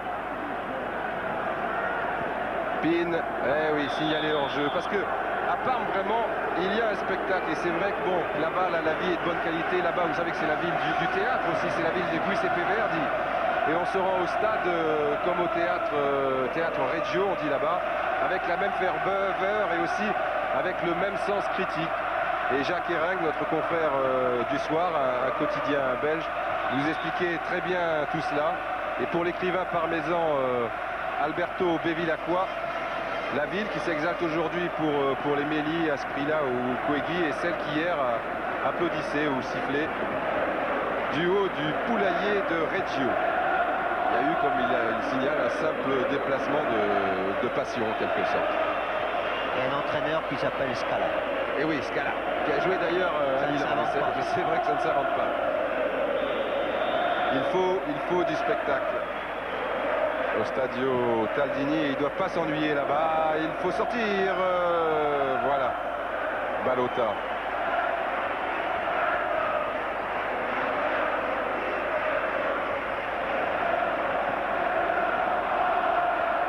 Severins.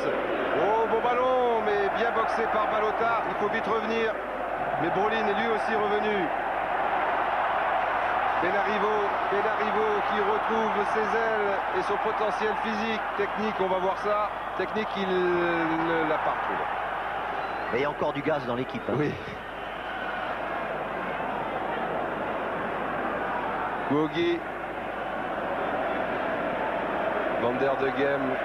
Il était évident que les joueurs de l'Antwerp, à 4 minutes de la fin, même pas 3 minutes, ne doivent plus trop y croire, mais ils vont être vaillants jusqu'au bout. À la limite du hors-jeu, Lelov qui aurait pu relancer le match. Quel dommage.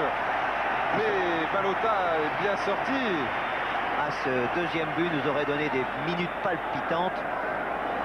Et certainement que ça aurait donné beaucoup de courage, non seulement aux supporters, mais à tous les joueurs. Il y a eu un arrêt du gardien, mais qui aurait pu être fatal aussi parce qu'il n'avait pas bloqué le ballon. Une crampe. Eh oui, une crampe, et toujours les supporters de Parme. Parme la douce, 3% de chômeurs seulement et 11% pour l'Italie. Mais ça se comprend fort bien qu'il y ait cette crampe parce que ce sont tous des joueurs qui n'ont pas fait un demi-match. C'est-à-dire qu'ils n'ont pas essayé seulement de défendre, comme quelquefois on le voit dans des équipes. Ils ont défendu, ils ont attaqué. Ils ont été superbes. Severins a eu beaucoup de mérite lui aussi. Teumann s'est monté, Brolin est revenu après une blessure au genou. Il revient en très grande forme en cette fin de saison et il est précieux pour son équipe. qui a joué, on vous le rappelle, hein, sans son attaquant vedette, le Colombien Asprilla. Faute au départ sur Kiekens, absolument. Kiekens en français, ça veut dire poulet. Et lors d'une interview, un confrère belge disait, mais alors il va y avoir un poulet à Wembley. Et lui avait répondu, bah oui, sur cette belle pelouse, je suis sûr que là aussi, il y a des bons vers de terre. En tout cas, l'Antwerp n'a pas été ridicule. Lenhoff, non, il n'y aura personne. Et c'était la principale préoccupation de quelqu'un qui mangeait à nos côtés, un supporter belge tout à l'heure à l'hôtel, Michel, hein, oui, qui nous disait gagner, perdre, je m'en fous. Le principal, c'est que je n'en sois pas ridicule aux yeux de l'Europe. Et ils ne l'ont pas été. Ils peuvent repartir la tête haute parce que c'est surtout à mettre en exergue la qualité de cette équipe de Parme et le jeu qu'ils ont aujourd'hui déployé. Et je dis bien déployé parce qu'on a vu beaucoup de jeux sur les ailes. Et en voici une d'elles, c'est la droite avec Severins qui s'en mêle un petit peu, la fatigue. Mehdi Chiara, lui, a des réserves.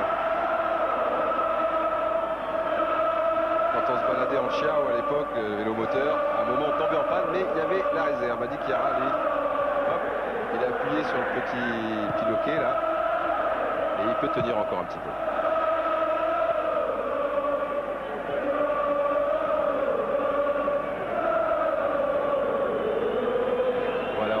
Serge Martinezzo à la noix et Gérald Quesada des Globetrotters qui nous quittent avant la fin de la rencontre. Évidemment, l'issue de celle-ci ne fait plus aucun doute. Et ils ont l'avion spécial à prendre. Mais nous allons rester jusqu'au bout ici, jusqu'à la remise de la coupe. Et vous voyez, on est sympa quand même avec nos amis du basket. On ne va pas vous faire le coup de la prolongation. Car sinon, évidemment, ce beau match entre Limoges et Pau-Orthez serait peut-être un petit peu tard. Et là, ça sera tout à fait convenable.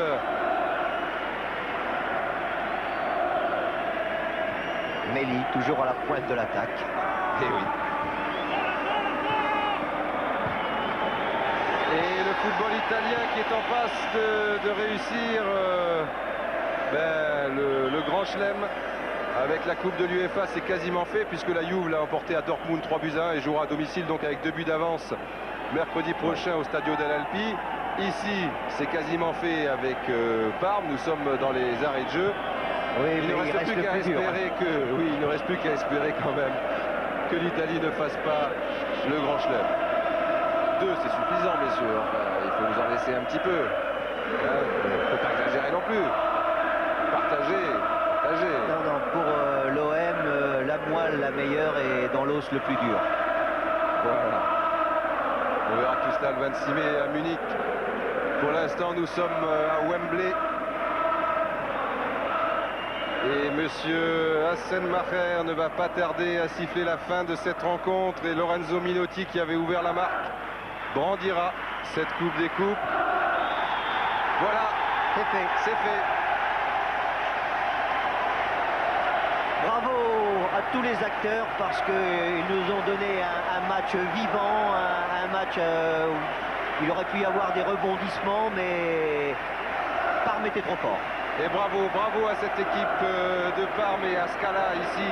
Cette équipe qui évolue vraiment dans l'esprit. On le répète, les joueurs italiens font sans doute partie des meilleurs du monde. Ils ont les meilleurs étrangers. S'ils jouent de la sorte comme cela, ils doivent chaque fois remporter les 9/10 de leur rencontre européenne. Et c'est dommage de gâcher parfois tout ce talent avec des tactiques trop froide, trop glacial même parfois. C'est moins vrai actuellement et on le voit dans le championnat italien. Et puis ce qu'il faut dire, c'est que c'est un jeu formidable parce que le peuple italien est un peuple artistique, mais en même temps c'est le football le plus rigoureux du monde. Enfin, il a été le football le plus rigoureux du monde et le plus organisé. Il y a une éducation au football en Italie extraordinaire. Et il est normal que lorsqu'il y a une éducation, il y a récompense. Et oui, mais parce qu'on peut effectivement être rigoureux comme l'ont été les joueurs de Parme ce soir, rigoureux tout en évoluant dans l'esprit et en mettant en avant toutes ses qualités footballistiques. Bravo donc à Brolin. Il y a un drapeau suédois ici qui lui est destiné probablement. Le football suédois qui s'est déjà comporté bien en Coupe d'Europe. Göteborg a gagné une Coupe de l'UEFA, mais pour Brolin, c'est sa première car lui n'évoluait pas à Göteborg. Bravo à Nevio Scala, bravo à cette équipe de Parme qui, rendez-vous compte, il y a 6 ans, évoluait en 3e division et a évolué pour la première fois en Serie A. C'est tout récent, c'était en 1990 et pour son premier match, elle avait été battue à domicile par Juventus 2-1, mais pour sa première saison en Serie A, elle avait été qualifiée pour la Coupe de l'UEFA. Pour sa deuxième, elle gagne la Coupe d'Italie devant la Juventus et pour sa troisième, eh bien, elle gagne la Coupe des vainqueurs de Coupe, un petit peu comme Nottingham Forest qui venait de 2e division et qui gagnait l'année suivante la Coupe d'Europe des clubs champions. C'est une belle histoire que cette histoire du Parme Athletic Club, Michel. Et puis c'est une escalade tout à fait extraordinaire, mais quand on voit ce football libéré, offensif, enthousiaste et en même temps discipliné, c'est-à-dire qu'on a retrouvé avec cette équipe le jeu simple, vivant, le jeu vrai. Et il faudrait que tout le monde s'en inspire, car en voyant jouer comme ça, ce sont des motifs d'espoir et de croire dans l'avenir d'un football spectaculaire. Michel, oui, Gérard, Michel, c'est quoi, nous entendons, oui. il y a une qualité au moins qui a dû vous plaire, Michel Hidalgo, c'est l'enthousiasme, non, de la part des Italiens, parce que ça, je sais que vous aimez dans le football. L'enthousiasme, non? Gérard, vous entendez? Michel, Gérard vous parle de l'enthousiasme italien que vous avez dû aimer. Apprécier en connaisseur. Apprécier en connaisseur. Je n'entends pas. Mais vous m'entendez, Michel? Gérard, j'entends monsieur te demande si tu as apprécié l'enthousiasme des Italiens, toi qui es un connaisseur dans ce domaine. J'ai apprécié l'enthousiasme qu'il y avait chez les joueurs, l'enthousiasme des supporters, et il y a une notion de fête dans ce match-là, et surtout maintenant, il n'y a pas eu d'agressivité, ni entre les supporters, ni les joueurs, et bien sûr qu'on est tous admiratifs du football italien, pour son palmarès, mais aussi pour son organisation.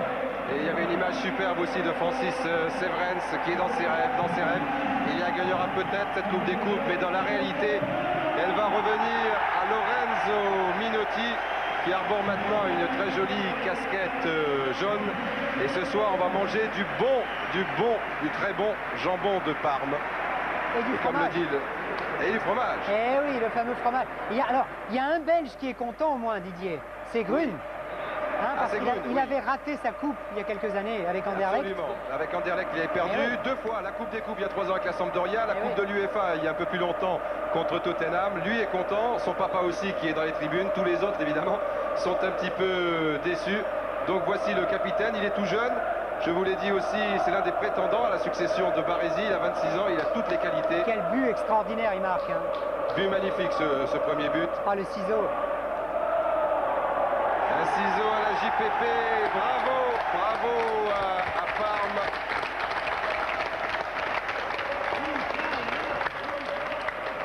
Et mon ami de toujours, Théo Colagrossi, doit bomber le torse tel un coq, je le vois d'ici. On n'a pas fini de l'entendre, oh là là, ça va être terrible. Et bien voilà, Michel, une petite conclusion. Oui, la conclusion, c'est un petit peu ce qu'il y avait en première page de la Gazzetta dello Sport, Parme Italia. Le mot était lié, et bien ce soir, le mot est lié, c'est l'Italie, c'est Parme, c'est le football, et en même temps, c'est la fête. Donc il y a beaucoup de joie dans les cœurs, même dans les cœurs de ceux qui ont perdu, parce qu'il y a moins de déception d'avoir perdu devant une telle équipe. Bien voilà, c'était une belle conclusion. Ozio tire les corners sur la gauche, visiblement aussi sur la droite, très tendu, il était légèrement battu Stojanovic. Et but! But de Minotti, but de Lorenzo Minotti. Stojanovic qui n'a pu que dévier ce ballon, il est allé le chercher très haut, Minotti, une sorte de ciseau, il était sur son bon pied, mais très haut, Michel. Vous voyez comment ça sert un pied gauche, même quand on joue derrière. Et ce but est splendide parce que c'est vrai que c'est un geste très difficile, très beau, c'est presque un geste de danseur. On va le revoir. Et il se loge dans la lucarne opposée. But magnifique et mérité de la part des Italiens. Donc 9e minute, Minotti qui pour un libéro est vraiment très offensif, mais cette équipe de Parme pratique un très beau football. A été l'une des premières à évoluer en zone. Enfin, auparavant, il y a eu Lidolm, le Suédois, qui a fait jouer comme cela l'AS Roma, qui a été champion d'Italie à cette époque-là. On continue avec Smith. Oh, il manquait pas grand-chose à Severins.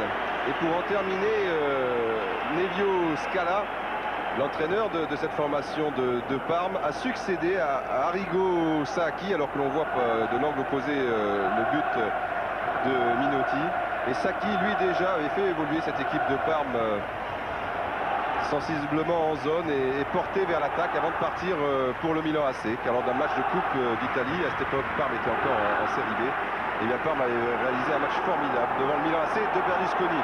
On continue avec Benarivo. Frappe aussi du gauche, c'est bien fait. Ozio sera battu. Brun. On peut voir à travers ce début de match combien les défenseurs italiens sont offensifs. Les arrières et le but marqué par un défenseur également. Une petite faute là, dommage que l'arbitre ne laisse pas jouer. Oui. Voilà pour conforter vos propos. Di Chiara, le numéro 3 arrière gauche, a joué toute sa carrière au poste numéro 11, donc sensiblement faux ailier gauche avec Rome et avec la Fiorentina encore l'année passée. Et Scala en a fait un arrière gauche, mais forcément un arrière gauche très offensif.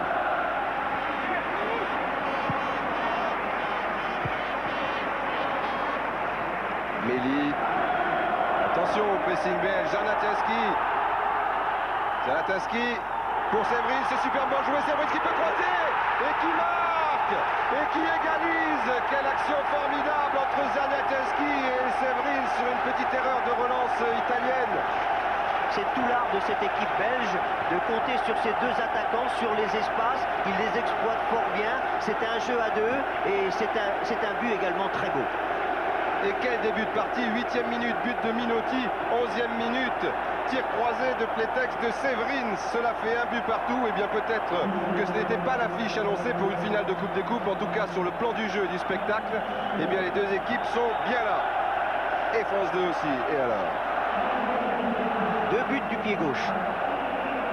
Alors tout à l'heure, je me disais pourquoi l'Antwerp et non pas Anvers, tout simplement parce que ce club a été fondé en 90 par des étudiants anglais, comme cela était souvent le cas à l'époque, et ils ont toujours insisté pour qu'on garde l'appellation anglaise. Et en Angleterre, on dit Antwerp, en flamand Antwerpen, et en français Anvers. Mais comme ça a été fondé par des Anglais, c'est donc l'Antwerp, et c'est le premier club de l'histoire belge, c'est-à-dire qu'il porte un matricule, le matricule 1. Là-bas, on a un numéro en fonction de la naissance du club.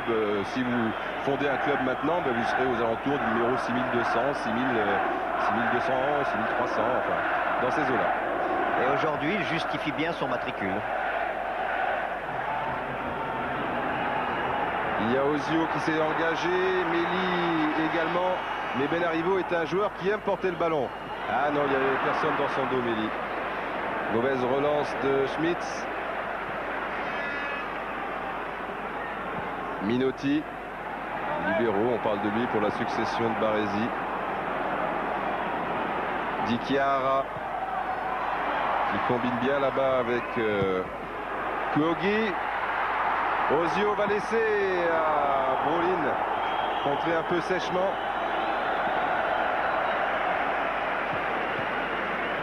Et pas beaucoup de soutien pour Jakovlevic. Le milieu de terrain est légèrement dominé pour l'instant par l'équipe de Parme.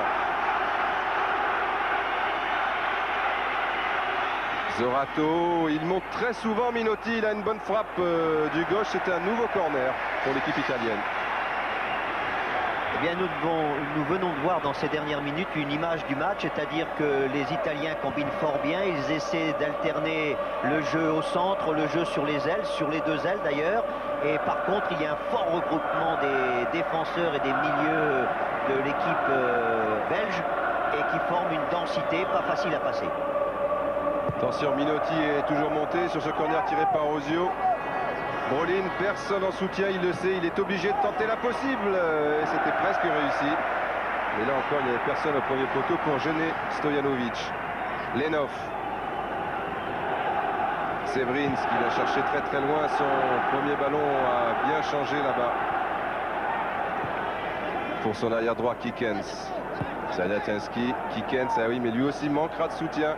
Il sera obligé de tenter l'action individuelle et devant de tels adversaires, surtout redoutables sur le plan défensif. C'est pas l'idéal. Ah, un bon ballon de contre là pour Kogi. Brolin. Oui, à droite, il l'a vu, il est parti. Benarivo qui est un arrière très offensif. Sensiblement le 4e milieu de terrain. Bon centre, une tête plongeante de Méli. Magnifique Stojanovic, mais quelle belle ouverture de Brolin. Enfin, quelle action dans toute ça. Quelle action, et surtout en 3 passes, ils ont remonté 60 mètres pour se trouver en position de marquer. Et il a fallu un très bon réflexe du gardien, mais le match commence très très bien.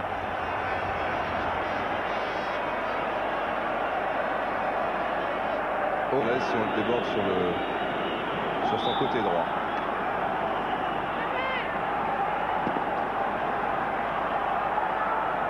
Donc un coup franc pour Parme.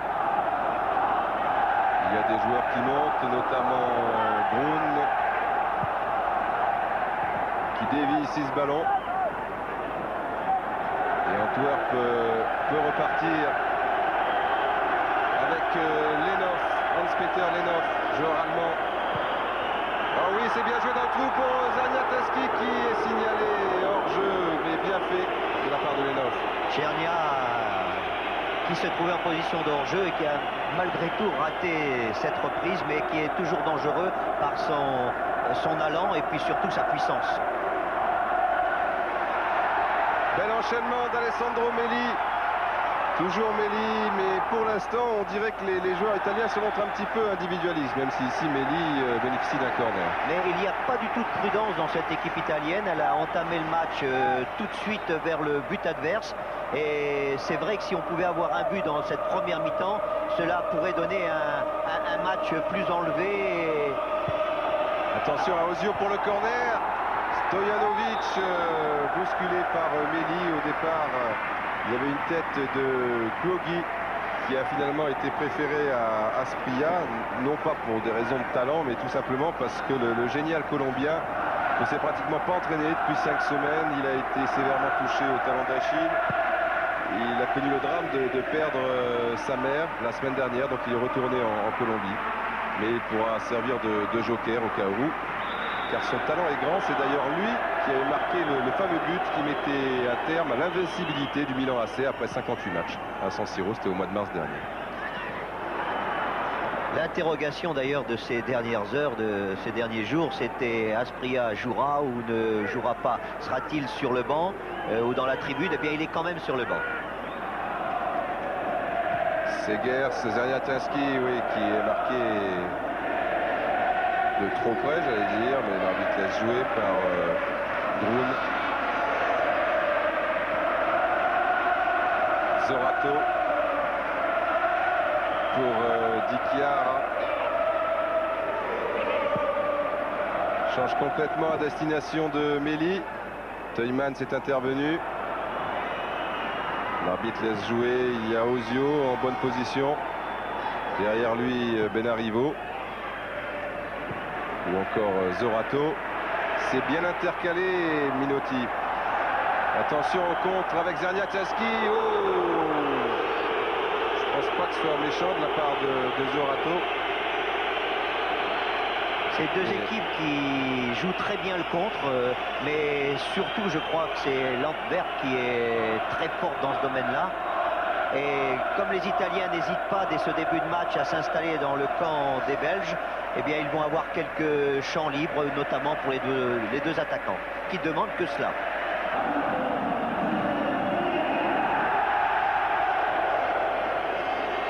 Il est rare de voir une finale débuter avec autant d'engagement des deux côtés, mais c'est vrai que le but encaissé dès les premières minutes a obligé les Belges à sortir un petit peu de leur défense, et certainement que maintenant on devrait voir un très beau match. Alors ce coup franc à environ 30-35 mètres des buts, il y a encore le gaucher Minotti qui prend beaucoup d'élan, donc on peut supposer qu'il va tenter sa chance directement. Même Severins revient se placer dans le mur. Minotti combiné, joué à 3, Ozio pour Brolin, de la tête pour Melli. Et pris un petit peu à contre-pied, c'était trop engagé cette action en tout cas. Mais s'ils avaient marqué après cette combinaison, oui, ça aurait été un exploit. Parce qu'il fallait le faire, ça, il fallait surtout le réussir. Et il fallait nous remontrer cette frappe de Severins que l'on retrouve ici, très bien rasé. Pas les mêmes rasoirs que Jean-Pierre Papin. En tout cas, c'est aussi efficace. Et le revoici, Severins en embuscade devant Minotti et Di Chiara qui vient le gêner maintenant. Ah, en retrait, il n'avait pas vu Kikens, dommage. On repart avec Segers, Didier. Pas beaucoup de Didier dans le football, c'est bien de temps en temps. C'est vrai, c'est pas du tout, à part Sénac et Kouékou. Il faut chercher.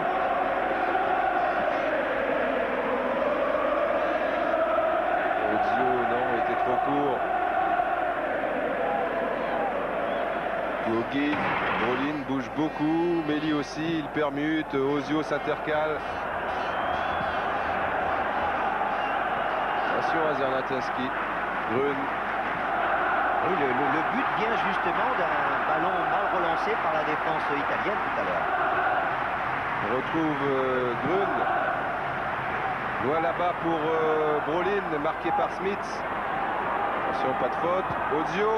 Méli, il avait anticipé pour le premier poteau, c'était le deuxième. Lenov va avoir beaucoup de champs devant lui et pas mal de soutien dans l'entrejeu, notamment dans le rond central. Mais aussi, il préfère jouer devant, pourquoi pas pour Severins, toujours à la limite du hors-jeu. Il est passé, il bénéficie d'une faute, c'est une bonne chose pour lui car il avait beaucoup trop poussé son ballon.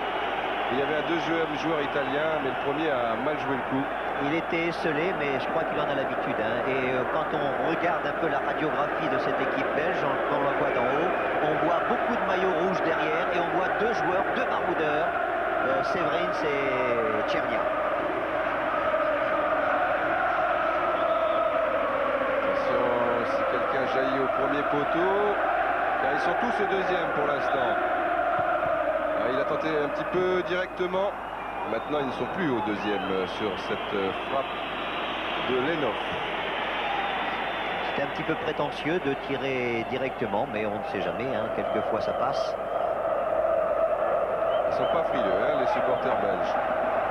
Et de temps en temps, ils chantent, vous avez vu déjà, en gesticulant les bras de la sorte. Son numéro 4, le gardien de but Balota, qui a pris la place de Taffarel. Il faut dire que maintenant il y a 3 joueurs étrangers de très grande qualité avec Brolin, avec Grun, le Belge aussi, et Asprilla qui est finalement remplaçant. Donc il y avait un étranger de trop et c'est dommage pour Claudio Taffarel, le Brésilien, qui est excellent. Mais enfin c'est ainsi maintenant. Le Royal Antwerp avec un joueur qui a évolué dans le championnat de France, le numéro 6 Jakovlevic, qui n'avait pas vraiment réussi à Nantes, et puis un revenant Zerniatiaski. Anvers, enfin c'est Anvers ou Antwerp, on va dire Antwerp, parce que dans le milieu du football on dit Antwerp pour des raisons que je vais vous expliquer encore tout à l'heure, mais pour l'instant j'aimerais donner la parole à Michel Hidalgo pour nous donner un petit peu les éléments technico-tactiques de cette rencontre, Michel. On va d'abord donner des éléments gastronomiques, puisqu'aujourd'hui c'est un petit peu un plat succès avec la frite contre le parmesan. Mais pour conquérir Wembley, conquérir la Coupe d'Europe, il faudra à chaque équipe ajouter des ingrédients collectifs, physiques, agressivité chez les joueurs belges, et puis plus de technique peut-être, sens tactique chez les joueurs italiens. Mais une finale, en fin de compte, on ne sait jamais comment la vivre, et surtout dans un lieu sacré comme Wembley. Voilà le coup d'envoi qui va être donné pour l'Antwerp avec Zerniatiaski, le numéro 11, et vraisemblablement Severins, le 9. C'est parti avec Segers déjà pressé par 3 joueurs italiens. Donc les supporters de Parme seront sur la droite avec des couleurs jaunes, même si leur équipe évolue en blanc, et ceux d'Antwerp sur la gauche. En ce qui concerne les joueurs, c'est l'inverse. Pour la première mi-temps seulement. Les supporters, ça durera tout le match avec Ozio, Marco, Grun, Brolin, le plus en pointe pour l'instant, marqué de très près par Smith. Le revoici, le capitaine Rudy Smith. Et Antonio Benarivo, qui était parti là.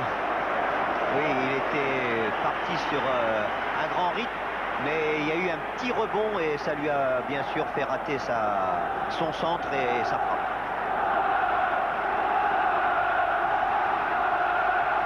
C'est Stefan Stojanovic, un gardien de but que l'on connaît bien, qui dégage ici. Il portait les couleurs de l'Étoile Rouge de Belgrade et il a été champion d'Europe avec ce club en 91. C'est donc lui qui avait arrêté le penalty, le coup de pied de réparation, comme l'on dit. Hélas pour nous, pour Marseille et pour la France, mais on a du rattrapage dans peu de temps. Voilà. Grun pour Minotti.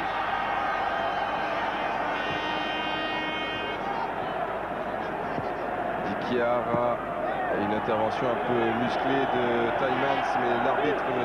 Hassan Maher, ne dit rien. Tielemans, qui est un joueur très très dur selon nos confrères belges, qui est d'ailleurs souvent suspendu, et qui est gaucher, ce qui est assez rare quand même pour un stopper. Peut-être pas trop